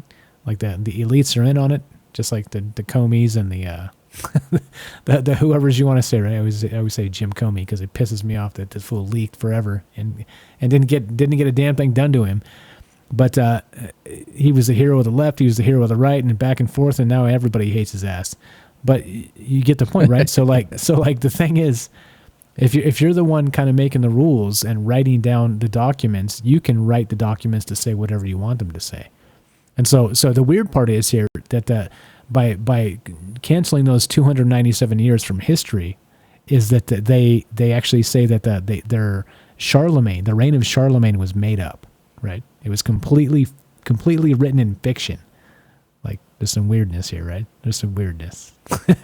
But you get it. You get what I'm saying, right? You get what I'm saying. It's a stretch. It's time travel on paper. And do we believe this or do we not believe this? I think that's the question here. Got some good comments. Kelly, what's up? Kelly, my man, says, man, I call BS on this theory because we were on time with the Mayan calendar, again, written in stone. We'll get to that in a little bit. Notice how this is all European. Notice. Good pointing it out. Okay, let's go. So we got a couple more clips to play from this fine fellow Colin on YouTube that has his own podcast I've never heard. But this is pretty good stuff. So let's hear what he has to say for the last few clips here. And action. Rewind nearly 600 years prior to the time of Gregory XIII, and you're in the realm of the Holy Roman Emperor Otto III, who lived for fewer than 22 years, being born in the summer of 980 and dying early in the year of 1002. The phantom time hypothesis says that, with the help of Pope Sylvester II, and perhaps inspired by the actual historical rewriting of Byzantine history undertaken by Byzantine Emperor Constantine VII, 297 years worth of time were stricken in order to make Otto III rule at the turn of the millennium. It's a weak motive to center a conspiracy theory on, but that's basically it. That ruling at the 1000 mark would legitimize and strengthen Otto III, a man well known for his ruthless ambition and eye for compelling lore. If we fast forward to Gregory XIII, his math was therefore off by 3 days to make up for the fact that, according to the theory, nearly 300 fewer years had actually in reality passed. So Gregory XIII didn't have to compensate for them. He was aware of the conspiracy theory that happened with one of his predecessors hundreds of years ago, as it's suggested. So why adjust for time that only happened on paper? Of course, that's utter nonsense. Gregory XIII's mathematical rationale was actually fairly straightforward. Course correcting by 10 days brought the calendar back into balance, though not all the way. A sacrifice the Pope was willing to nonetheless make, because way back in 325 CE, the Council of Nicaea, a prominent meeting of very early Christian leaders, settled on a date for Easter, at the time considered the holiest of holidays. By only going back 10 days instead of 13, Gregory XIII lined up the Gregorian calendar's Easter with the term set by that council. In other words, he was only interested in making up the time between his day and that council, not his day and the reign of Julius Caesar, which occurred right before the historical Jesus Christ was even born. But proponents of the phantom time hypothesis see things just a little bit differently. They see a situation in which powerful elites took advantage of a populace that didn't know any better, whose history was largely passed down by inconsistent lore, and who couldn't rip through any tomes themselves to corroborate what was or wasn't happening. To be fair, a few points ancillarily strengthen the phantom time argument, primarily circumstantial evidence. Right. So you see. So there's something to it. And again, right, so if you don't, let's say today, let's just kind of equate today to then, and say that today we don't trust the powers that be, right? That's why you're here. That's why you listen to this show. If you're hearing our voices tonight, or whenever you're listening to this, to the podcast, or whatever it is, wherever you catch this on, you don't trust them, right? You don't trust the elites or the powers that be or the governments, because they have the ability to do these things, right?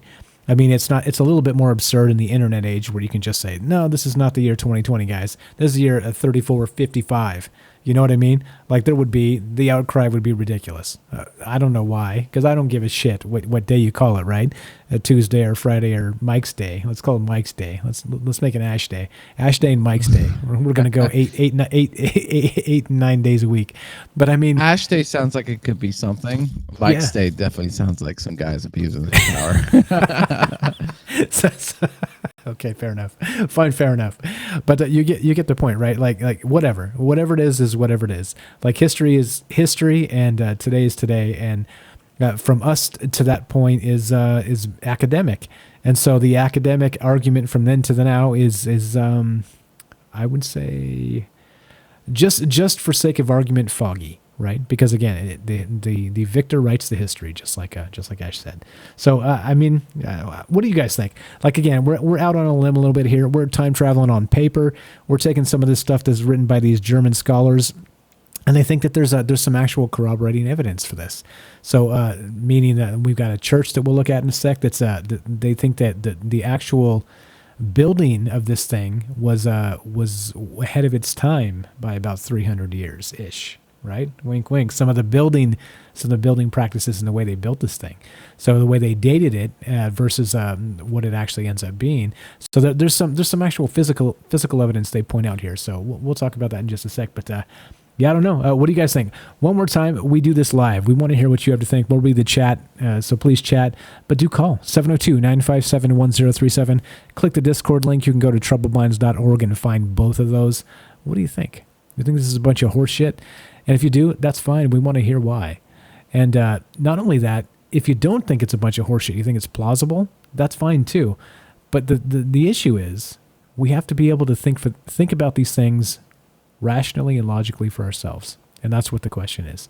And that's why we're talking about it, because people brought this up, actual PhDs, scholars, people that are history buffs, and have gone and looked at these cathedrals and said, no, the construction doesn't fit the time, like these types of things, and the Dark Ages, and all the things we've heard so far.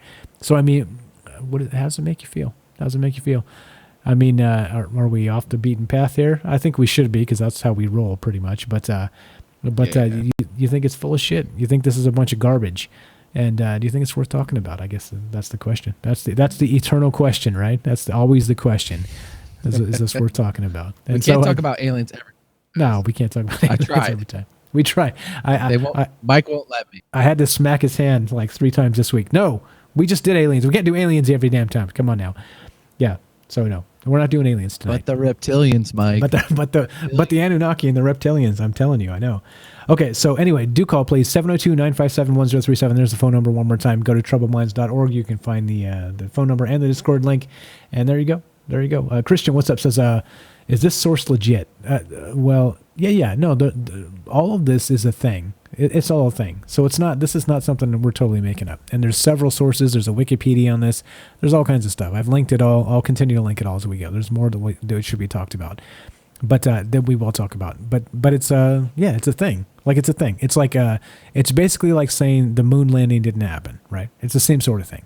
It's like there are reasons why people believe it, and so we're kind of maybe putting those reasons at the forefront and talking about it. So the calendar's changed. They had to do it because it was inaccurate. It was drifting. They were losing the equinoxes, which means that every 1,000 years they lose 10 or 13 days or something, right? Somewhere in that range. And so they corrected it, and then they instead of correcting it the full 13, they corrected it 10 days, right? Which is suspicious in itself, because why wouldn't you just correct the entire thing? Well, they got it close enough, I guess is the reason here. But anyway, so we'll continue with this. Anything else, Ash, before we move on and play the next clip here? I have an article about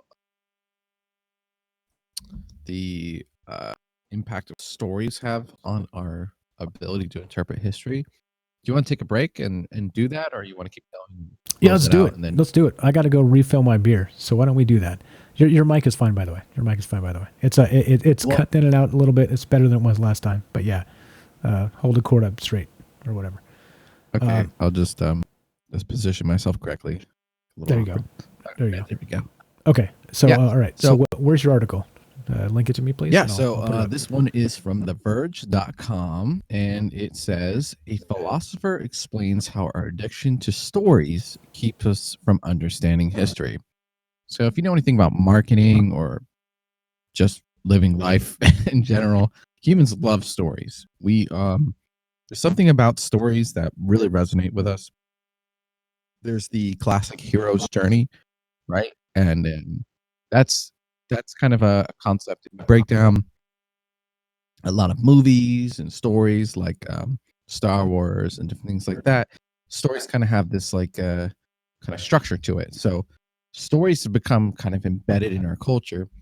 This guy argues that stories have become basically embedded in our neurology, right? So this guy Alex Rosenberg, a Duke University philosophy professor, whose new book hopes to convince readers that narratives, especially narrative history, are flaws as tools of knowledge. So he wrote this book, How History Gets Things Wrong: The Neuroscience of Our Addiction to Stories. And so, it's this really interesting article. I'm going to go ahead and read a little bit about it.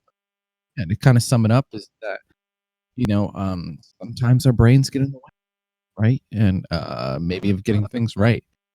And my God, if you are listening to the show, you know what I'm talking about. And sometimes your brain just gets in the way. Sometimes other brains get in the way of what really is the truth. So let's read a little bit. So the real imperative of my book is to try to get people to see that neuroscience has, in the last 20 years, begun to teach us about the nature of the brain and its relation to the mind, and of course, how it undermines the theory of mind, the ability to guess thoughts and motivation. There has been startling developments that have won Nobel Prizes and begun to answer the most profound questions about how questions people have been asking about human thought as far back as Aristotle and Descartes. How the brain could be the mind, exactly what it is about the machinery of the neural circuitry that constitutes thought and cognition. So yeah, let's kind of like get right to me. So he's asked, before we get into the neuroscience part, how exactly does history get things wrong?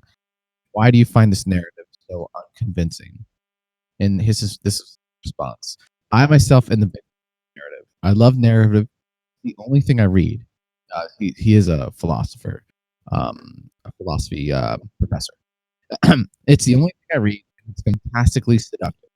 When I say narrative, I don't mean it chronologically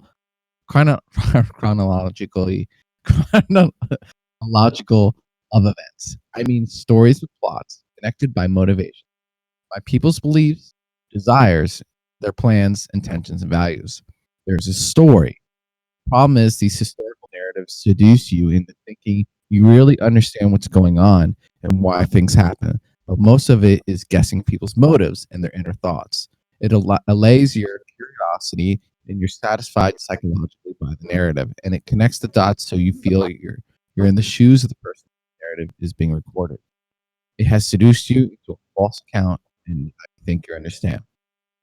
So he goes on to say how, if you kind of make up your mind, or if you discern a story from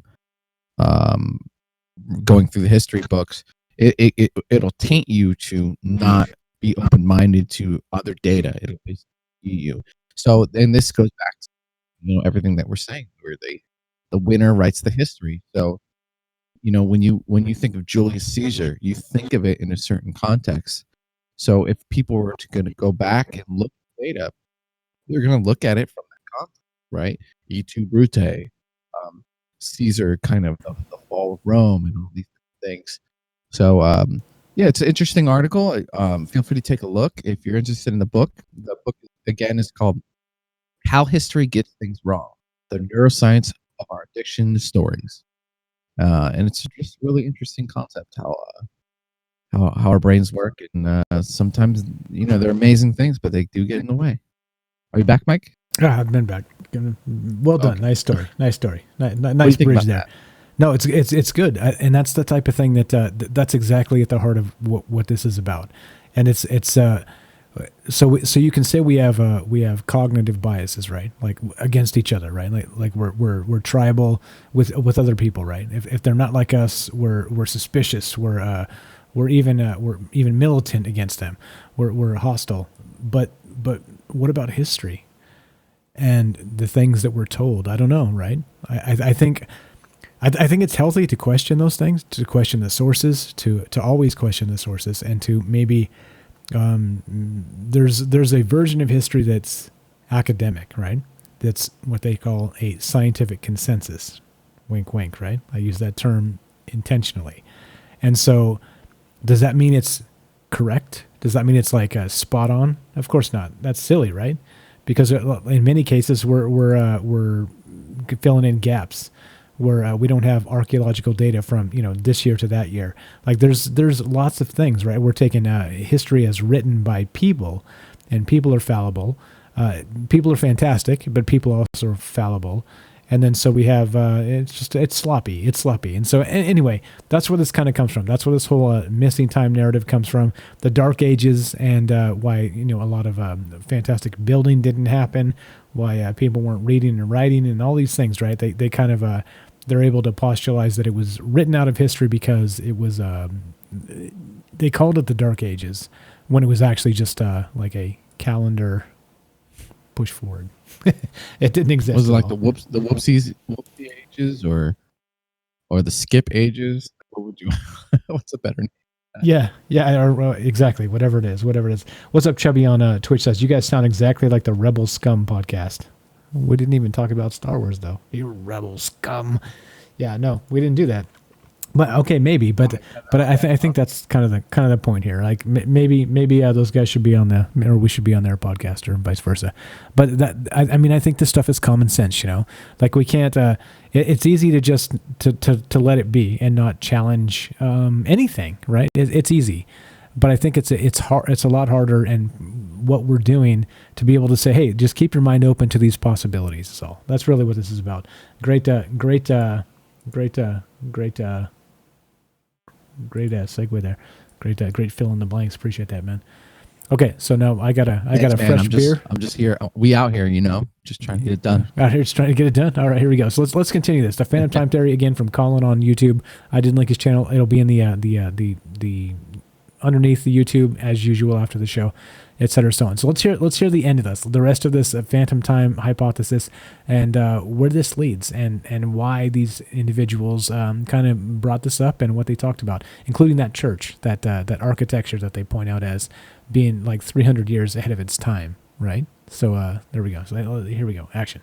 It's true that forgeries from the Dark Ages and Middle Ages are incredibly common, not only made contemporarily in order to trick collectors, museums, and scholars, but made in the past to fill in gaps in history and storytelling.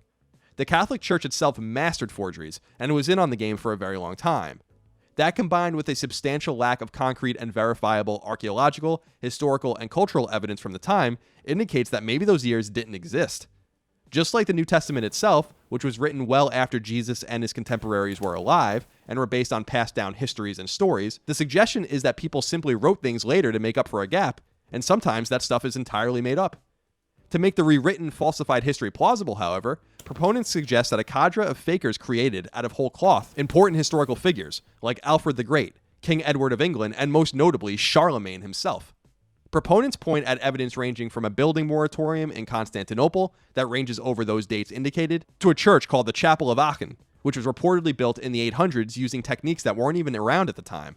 In other words, evidence that the perpetrators of the conspiracy would have never taken into account, or that anyone would ever notice. There we go. So I've linked the Wikipedia to the Temple of Aachen here, the Aachen Cathedral, and you can see what this thing looks like. And so he's talking about that the building, the actual architecture of this building was 300 years ahead of its time. Coincidence? I don't know. You tell me. It's up on the screen right now. But I think that's the thing, right? So you would have to talk to a medieval archaeology, what would you call them? What are those guys that build things? architect, like somebody yeah. like somebody that actually, those guys that build things, or that are actually into like medieval architecture and these sorts of things. But again, then we're trusting other sources, right? And again, we're not trying to shit on all academia, right? Like, keep in mind, it's about having an open mind. This isn't about trying to sell this narrative. We don't want to convince you this is the truth. Just saying that this is why these individuals have pointed this out and said that there's some suspicious things happening. And you hear what the man said there, that Colin said from YouTube, is that there's forgeries from the Dark Ages, like galore. They're hiding stuff like crazy because they can, right? They can get away with it. And so it's not uncommon to find forgeries from the Middle Ages. But I guess the question is, how far do you want to stretch it? How long do you want to talk about it? And yeah, that's really what it's all about. Yeah, crazy stuff. Let's see, what else? Let's see. Chubby, what's up? Says on Twitch, says they call it the Dark Ages because it's so dark it didn't exist. There you go. Well, at least in this context, yes, in this context. So yeah, I mean, did you get a chance to look at that cathedral there? What do you think? I know you're not a expert, nor am I, but I don't know. It does maybe look like a. Go ahead. I hear about architecture, especially like in Europe, and definitely have to make a trip. Europe was not on my bucket list. Really, I didn't really care, because that's kind of a little bit of a hipster. That's where everyone else goes. So I've made my way through Asia and whatnot. And Singapore was a really modern city. It was beautiful. But I hear about the architecture in Europe, and it's like really stunning. It's almost like life changing, and seeing it in person completely different than on a screen. And that's kind of what I've heard. So I'm really interested in going to see and going there. Maybe we do an episode. Maybe from Europe. Maybe do the actual take the Sherlock Holmes magnifying glass and go sniff out the architecture and see what we can see. I mean, no, you got to do National Treasure, bro. We got to be like Nicolas Cage. Oh yeah, right. We'll smash behind the glass and turn it into a shit show. Let's see. Okay, so I've linked the paper. If you guys are skeptical and want to know the entire story here of why these individuals that push this theory about the missing time, the phantom time hypothesis, I just linked the actual paper. So it's an actual paper, 1997. It's been updated as far as late as 2002, I believe, and they actually cite sources and where they came up with this stuff, and some interesting things here. So I'll read a little bit off the paper, but I'll leave it to you guys if you guys want to check it out. And it is, right? It's an interesting read. It kind of will hopefully open your mind a little bit in that you take your historical context and sources with a grain of salt. Because who knows, right? Like chances are this guy's wrong, right? Like he's wrong. But, right? However, like what are the chances the other scholars are also wrong? I think we have history-ish, in my opinion, right? Like that's just kind of what it is. We're not, we kind of have sources we can lean on and point to, and of course there's the scientific consensus, but does that mean they're correct? Does that mean they don't take liberties and bridging gaps where they don't have information? Right. I think that's kind of the thing here. I think that's the question. That's the topic of conversation, and that's why we're talking about the phantom time hypothesis. So let's finish this up. We got a couple more clips. I think that was 6. I think this is number 7. Let's play the last one, and then we'll finish this up. A heavenly body like Halley's Comet was recorded in multiple places in the world. Wait, was that the right one? Hold on one sec. It's true that forgeries from the Dark Ages. No, that's right. Okay, so bridge that gap real quick. Basically, what Kelly was saying, he's like, no, the Mayan calendar, this shit was written in stone, and so that's the thing, right? So this is a European, and so they're able to rewrite the history as they see fit, right? As they see fit. However, does it match with the Mayans, let's say, like Kelly pointed out, or let's say the Chinese or anything else, or let's say does it match with astronomy? So here we go. That's where this leads, and then we'll play this final clip, and then we'll finish this up. And action. A heavenly body like Halley's Comet was recorded in multiple places in the world, including in Europe, the Middle East, and China, in the years 760 and 837, which both fall within the missing time range. There are tons of astronomical examples just like this that destroy the phantom time hypothesis. History is also an issue, as many who dismiss the hypothesis rightly claim that the entire theory is Eurocentric. For instance, the Tang dynasty ruled in China for much of the phantom time gap, and they left plenty of evidence of their existence. So too did the early Islamic faith, which was founded during the early range of the so-called phantom time, and by the time the end came, Islam had spread to places throughout the known world. If the conspiracy theory is true, then Islam was founded and then widely spread in what amounts to a historical blink of an eye. In other words, the phantom time hypothesis is a fascinating what-if of history, but as you can see, it's not true. Ooh, this guy says it's not true. It's not true. So, I mean, that's kind of the point, right? So, like, these guys have pointed out some evidence. He's, in a cursory manner, just like we might, like, not to shit on that guy. He did a fantastic job of telling tale, better than I could. That's why I found it and was like, holy shit, this guy says it way better than I ever would. So I clipped it up and we're listening to it. But he says it's not true. But what do you believe, right? Do you think he's right on? Do you think that maybe there's some shenanigans going on with the calendar and history? You think that they took advantage of the Dark Ages as a period where people couldn't read and things didn't happen, or do you think it was like an actual push in time for the powers that be to rule in the new millennium, the year 1000? Which would be the actual conspiracy and the actual what would you call it? The motive. That would be the motive, right? So let's say I'm just for shits and giggles and like another thought experiment within the thought experiment. Let's say I'm Emperor Mike of the year 710. Don't you think that it would sit a little better in history, motive wise, if I was able to change the calendar to be Emperor Mike as the year went from 999 to 1000, right? Don't you think that would sit a little better with the peasants, the peasantry? Oh boy, there's the theory. There's how it goes, and that's what this is all about, really. That's the motive. And again, there's other motives in this paper. Hold on, let me pull them out. What do you think about that? What do you think about that, Ash? As I pull this paper out real quick. There's some other stuff in here. Yeah, if that was kind of my question in the beginning, right? What is the other hard evidence around is to corroborate this or to go against it. That's not to say that internally there wasn't a shift, or an agenda, just maybe not to the degree he was saying. But yeah, I don't know. I kind of, I tend to usually believe this stuff. I would think I was a little skeptical from the beginning on this one. Okay, so here we go. We got straight from the paper. I got a couple hypotheses here. So hypothesis 1. This is straight from the paper of the guy that's making the case here. He says Otto III didn't live accidentally around the year 1000 AD. He himself had defined the date. He wanted to reign in this year because it suited his understanding of Christian millenarism, right? So he wanted to be Otto III of the year 1000 AD and not 710 or whatever, like I said. So there we go. There's one hypothesis. It says he defined this date with the help of his famous and well-versed friend Gilbert de Aurillac, later Pope Sylvester II. Thick as thieves, these guys, these popes, right? So in reality, this continues from the paper, in reality they lived approximately 700 years after the birth of Jesus Christ, but never until then had the years been reckoned after Christ.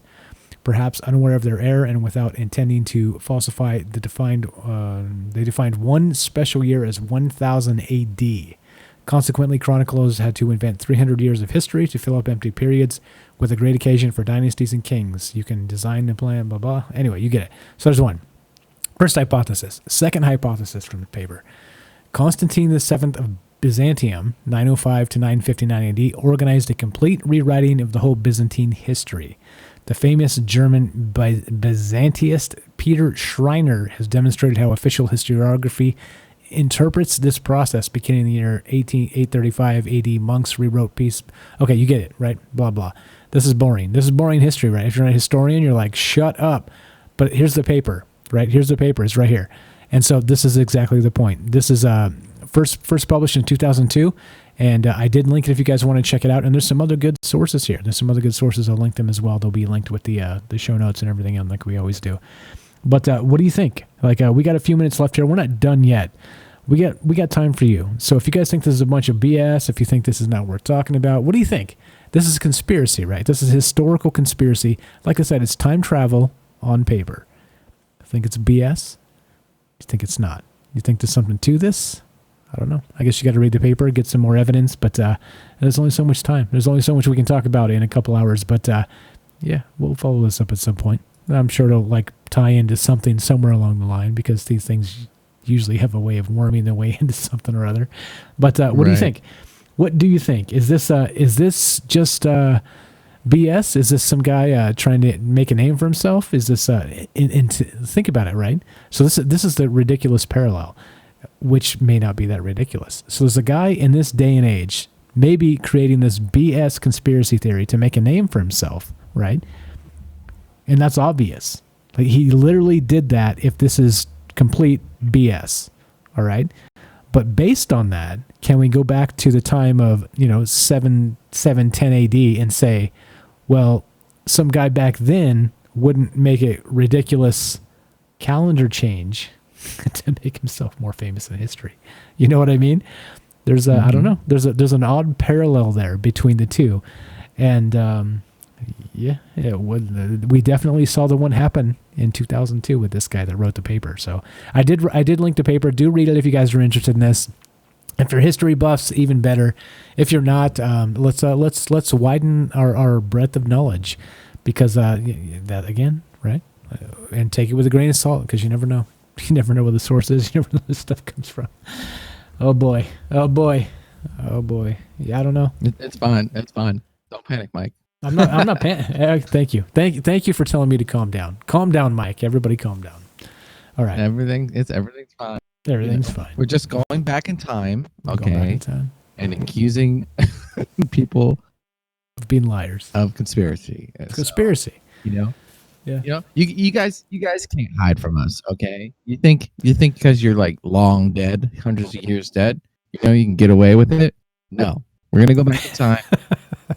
We're gonna uncover it. We're gonna figure it out. And we're gonna get you. Okay.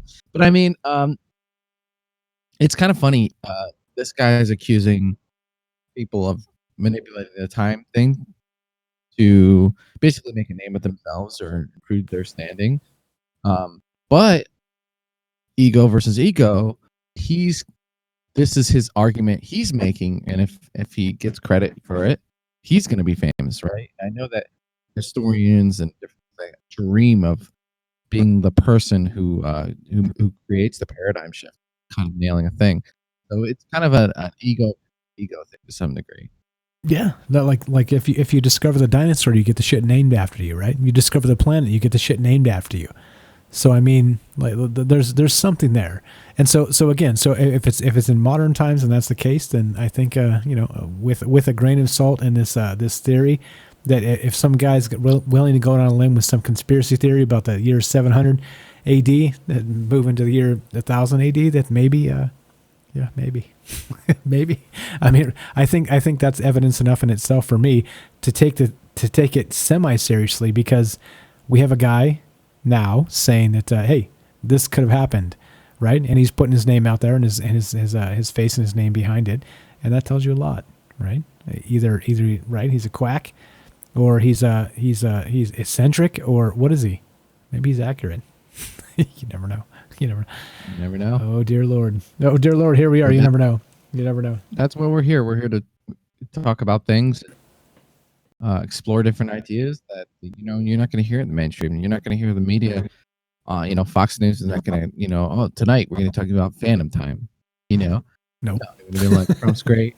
No. Be like Orange Man bad, right? Orange Man bad. CNN, Orange Man bad. Same nonsense over and over. Fox again. News, Orange Man bad. Yeah. Orange Man bad? Orange Man bad. Yeah. I mean, that's the thing, right? So that's the whole point. Hopefully that's why you guys are here. Hopefully that's why you're listening. That's what this is all about. Like, let's think about the world and history and aliens and conspiracy in different ways, and this is part of it. So this is not new. We didn't make this up. Again, this is a quote scientific paper written. I did link it if you guys want to check it out, and it will be linked in the show notes as always. As every source we use will be in the show notes. Even the sources we don't use will be in the show notes. Just FYI.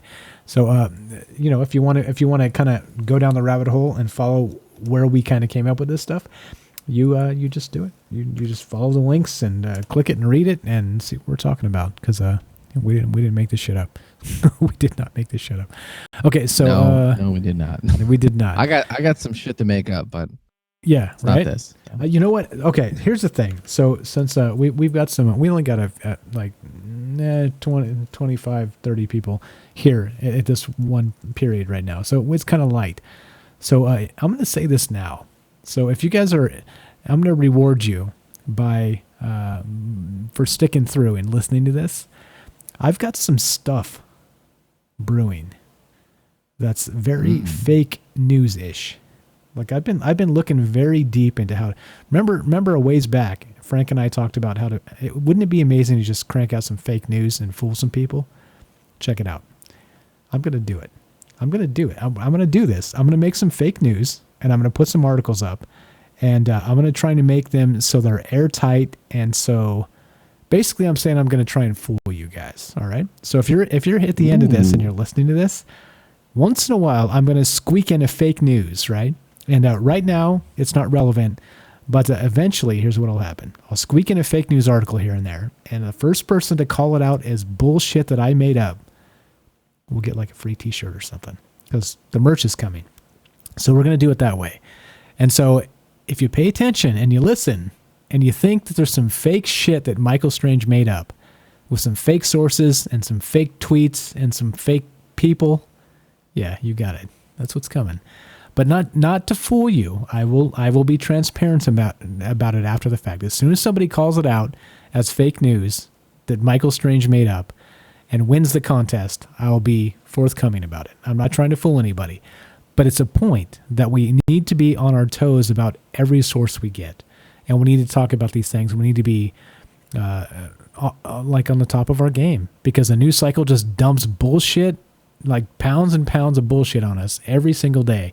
And, I have a feeling you guys are going to sniff stuff out really fast. So I'm going to have to work hard to make sure it's not so obvious. But well, I mean, they're just going to call bullshit on everything we say now. Well, that's what I mean. You can't, though.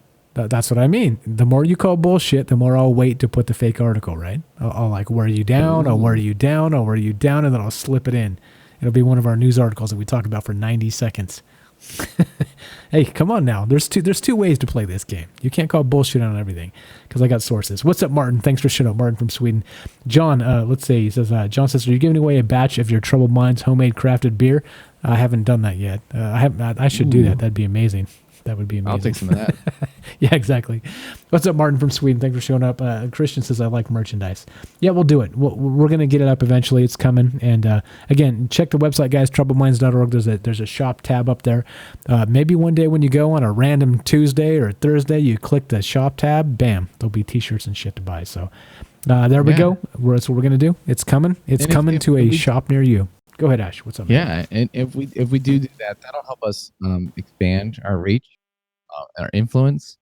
That'll pretty much go 100% to kind of growing the show, right? And we can better production values. Maybe we can get fly to do interviews. Who knows? The sky's the limit. So just thank you in advance.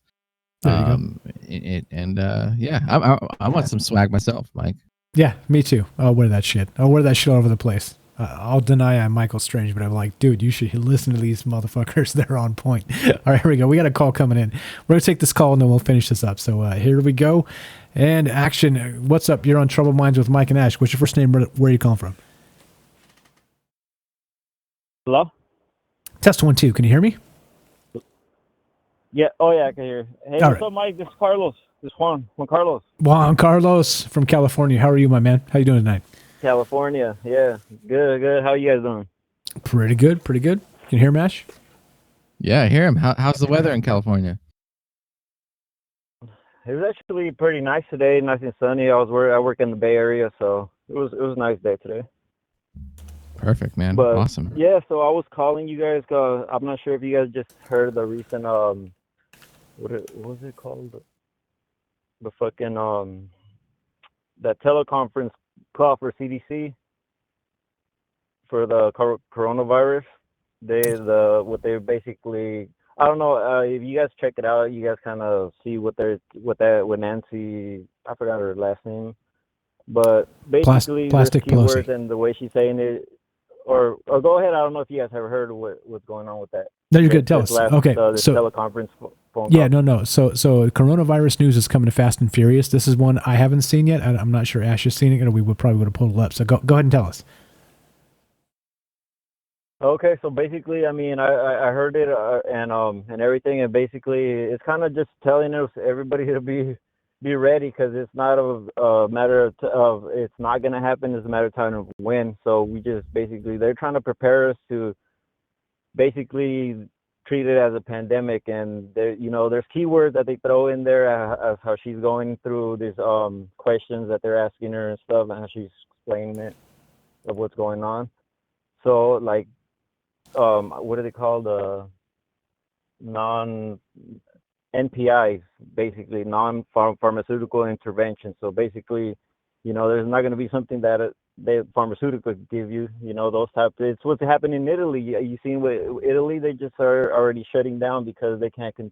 It's basically an epidemic. So school closures, stores, work, loss of wages. Basically, it's going to affect significant. She says it's going to affect significantly our lives.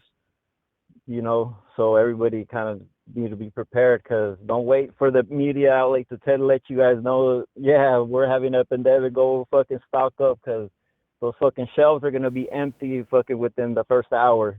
You're preaching the choir, my man. Yeah, it's basically, you're preaching the choir. We were talking about that earlier. I said, don't wait to hear the word because you get down there, get yourself some water in case like the water turns off or you don't want to drink it because the dubious sources. Get yourself some water, get yourself some rice and some beans and these things.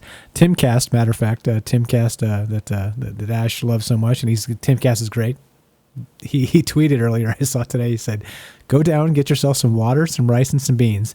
And the worst case is you'll have extra beans and rice on taco night. Yeah. So, hey, bro, you know where I'm parked right now? Where's that? I'm outside my food co and shit. I got my fucking car right now with a couple $100 of fucking waters, fucking bags of beans, rice. Food just to last me to get by because they say that virus is, how they in China, I guess they had the patients that were cured and then they had symptoms again and took them back in. So they put that chlorine or that fucking that time period of around they moved it up, I guess, that the virus could live up to you for 8 to 28 days now, or 14 days, basically, if it's like on a package or on a surface where, within, they say 14 days it takes for that virus to basically get decay in the atmosphere for, because they wouldn't sustain any life in the human body, I guess, 28 days now. So, wow. Just there's a lot of things. I don't know if you guys know about what's going on with that. And, just so people know, buy your fucking mask, your gloves and stuff that you're going to need. Because once you get that fucking warning sign, it's too late. Like me, I swear to God, I got my trunk full right now. And I'm probably going to get some more probably the next couple of days because I couldn't get all the stuff that I wanted. But I got most of the essentials, waters, rice, beans, everything just to last me and my family for right now. I'm telling everybody. I posted up on Facebook a couple of posts. And letting everybody know because a lot of people might take it lightly and shit, but this is your warning. CDC is just telling you out there, and the media is not going to blow it up and let you guys know. Fucking go run out to the store, stock up. Because, But basically, she's saying it, and that's what the message that I got. And I'm pretty sure I just want to let you guys know that with you guys spread the word. To Appreciate all that, man. You're literally everybody's on this together. You're literally 1 hour later. We were talking about this an hour ago. Exactly. Like I just got off. Sorry, I just got off work and I fucking. No, you're fine. I started looking on my feed and seeing this, and I was watching this whole thing. I was listening to it and then finding a little bit more information about it, and that's why I was like, oh shit, today's it's live show today. I got to call in, mandatory. No, appreciate that. I didn't mean like that saying you're late like that. I'm saying that you're right on time. Because I agree. Like this is the time right now to go do those things. If you guys haven't done it and you have time, get out there tonight. West Coast, maybe shit's not closed yet. You got 24-hour stores someplace. Do it. Like, do it. Literally, what do you have to lose, right? You go buy some long-term, some oatmeal, some rice, some beans type of thing, a bunch of water. Like, I always got at least 30 gallons of water here. Like, I'm mostly ready most of the time. So I might go, like, stock up on a little extra. But, I mean, I agree 100%. 100%. Juan Carlos, you're ahead of the game, man. You're in the troubled minds vein here. That's exactly what we were talking about tonight. Yeah, and you ain't just all talk, man. You're already doing it. You're literally doing it as you're telling us. So appreciate that a lot. I respect that. Exactly. So I mean, yeah. No, you're welcome, guys. I mean, I just want my, everybody's. I think we're all brothers, sisters. And there's just too much hate in this world, and we just gotta fucking be united. And this shit. I could go deep on why this shit's starting, but I mean. Right now we're in that survival mode, so we just gotta let each other fucking know the proper steps to take. So this shit's they treat it as a pandemic. We gotta come together as one, and just like China doesn't take it, like with the information about them and withholding before they started letting everybody know what really was going on. It's like that's just fucking stupid out of their part. But anyways, yeah, I just gotta show some love. So hell yeah, guys. Appreciate that, man. Appreciate that. Yeah, you've been listening for a long time. You've been contributing to lots of calls. Yeah, God bless your family, and do what you can for them. Obviously, you are. You're thinking ahead, and not only that, you're thinking of us. And we're not even your family, man. We appreciate that a lot. Thank you so much for calling in. Yep. You guys check it out. Check it out, that telecom conference that they had. So so everybody hears it, and you make your own. Take what you take from it, but this is what I took from it, and to me that's a warning. So, just keep that in the back of your mind. Those little words she throws out, basically, you'll see what caught my attention with the way she said things, and she even used her daughter as an example, for schools and all this other stuff, school closures. So it could impact us, significantly, like she said. So just be prepared, not scared. Yep, I agree. So my opinion is be prepared for at least 90 days to be holed up in your house and not answer the door to anybody. Just FYI. So if you guys have the means, go get prepared. Do it. Do the thing, because you never know, right? Like what do you want to do? You want to roll the dice with some coronavirus, or do you want to have too much extra rice and beans? You know what I mean? It's not even close. Right. To me, it's literally not even close. So yeah, go do it. Thanks, Carlos. Juan Carlos, you're the man. Appreciate the call. We're winding this up. God bless you. We'll catch you on Friday if you give us a call. Yep. All right, guys. You guys take care. You guys have a good night. Thanks, man. You too. There we go. He's calling to make sure he takes care of the rest of us. And again, Christian says La Raza as one, everyone. Agreed. We got to take care of each other, right? Because the government is I did see a thing where the FBI just bought like some amount of millions of dollars of face masks. So if you don't have any of that stuff, maybe time to go get it before it runs out like crazy, because it's running out like crazy. So anyway, there we go. Coronavirus update. Appreciate the call. Juan Carlos, you're the man. Buy more PBR, said Christian. I agree 100%. I should go stock up and get myself a pallet. All right. So yeah, you don't want to be sitting around with no beer. No, Jesus. You might as well just shoot yourself at that point. We jest. Everybody relax. We jest. Suicide's not a funny thing. Okay, so all right. Anything else on the rest of this? So Phantom Time, Academia, the Winners Write History. I'll drop the links if you guys want to follow and actually go down this rabbit hole a little bit, just to kind of maybe challenge your knowledge of history and see if these people know what they're talking about. Perfect, right? Like, that's kind of what this is about. It's a thought experiment. It's about time travel on paper, wink, wink, and what's it really all about? Anything to wind this up, Ash? No, I think that's it. I think it was an interesting concept. You never know what's truth and what isn't, and like we always say, we're just two guys trying to figure it out. And so I'm not sure how popular it was, but we'll cover what we can. And this is the conspiracy theory. It's just an ancient one, right? It's just an older one. And it's just kind of it was a nice mind experiment. It was nice to kind of step out in left field and run around there and get familiar with the grass, right? And that's it. And like our caller said, be safe out there, guys. We'll have updates on the coronavirus and whatever else is kind of current with the news. That's it. As far as the topic, I'm kind of leaning toward BS, but I encourage. What I don't like is people attacking fringe analysts, right? Where you should be able to say and think about and do whatever you want, in a sense, as long as you're not hurting anyone, right? And breaking the law, you should be able to kind of go off in left field and have these experiments, because sometimes you're wrong, sometimes you're right. And yeah, that's it. Thank you. It's definitely worth talking about. Definitely worth talking about, in my opinion, which is why we're talking about it. So again, if you're not into it, no problem. We'll get to aliens.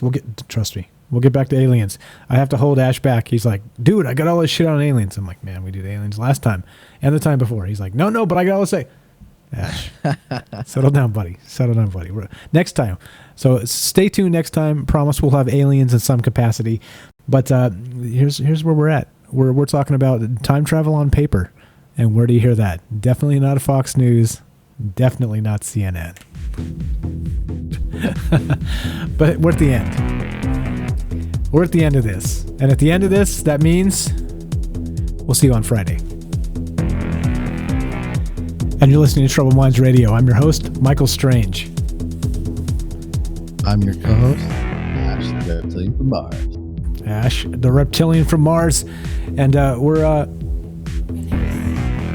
talking about all the things that it's not allowed to be talked about, right? Thought experiments, philosophy, history, false history, as it were, conspiracy theory, fringe analysis. That's what we talk about. That's what we do here. If you're not into this, well, you're definitely in the wrong place. So appreciate the call, Juan Carlos. You're the best. Appreciate all you guys sticking through chat and to the end of this, and I'll hold you to it. We're gonna do some fake news, and we'll have some way, like a YouTube comment or something to the first YouTube comment to call out the fake news or win a free T-shirt, something like that. So I'll let you know when that starts. I'm working on making some fake news, not to fool you, to keep us all on our toes. Let's see how good I can be, and let's see how good you can be at catching it. So there we go. That's the end of this. We'll see what's up as this progresses. In the meantime, go get yourself some water and some easy-to-make food. Do it, please. For me, for you, for your family, just so we're safe. You don't know what's happening here as it comes into the States, the coronavirus. You don't know. We don't know. So we're praying for everybody. Hopefully everybody's praying for us. Hopefully we get a good result here. So that's really what this is all about. Take care of yourselves. Take care of your families. Thanks for hanging out with us. You guys are the best. We'll be back on Friday night. We'll be back on Friday to talk about some other crazy shit, because that's what we do. That's what we do. Anything else, Ash, before we wind this out? No, that's it. Love you guys. It's good to see the same faces and comments. Great conversation. And we're here to talk about everything that they want, right? And maybe some things you can't bring at the water cooler. Maybe some YouTube videos. You've gone down the YouTube rabbit hole and you looked at all this stuff, and this is a good place to talk about anything, right? Shifting time, aliens, Russian, Chinese, more aliens, and that's it. And thanks for joining us. And we outlasted the music. You guys are amazing. Have a great night. That's a first. That's a first. We're so verbose. We outlasted the music. From our Troubled Minds to yours. Have a great night, guys. Thanks for listening.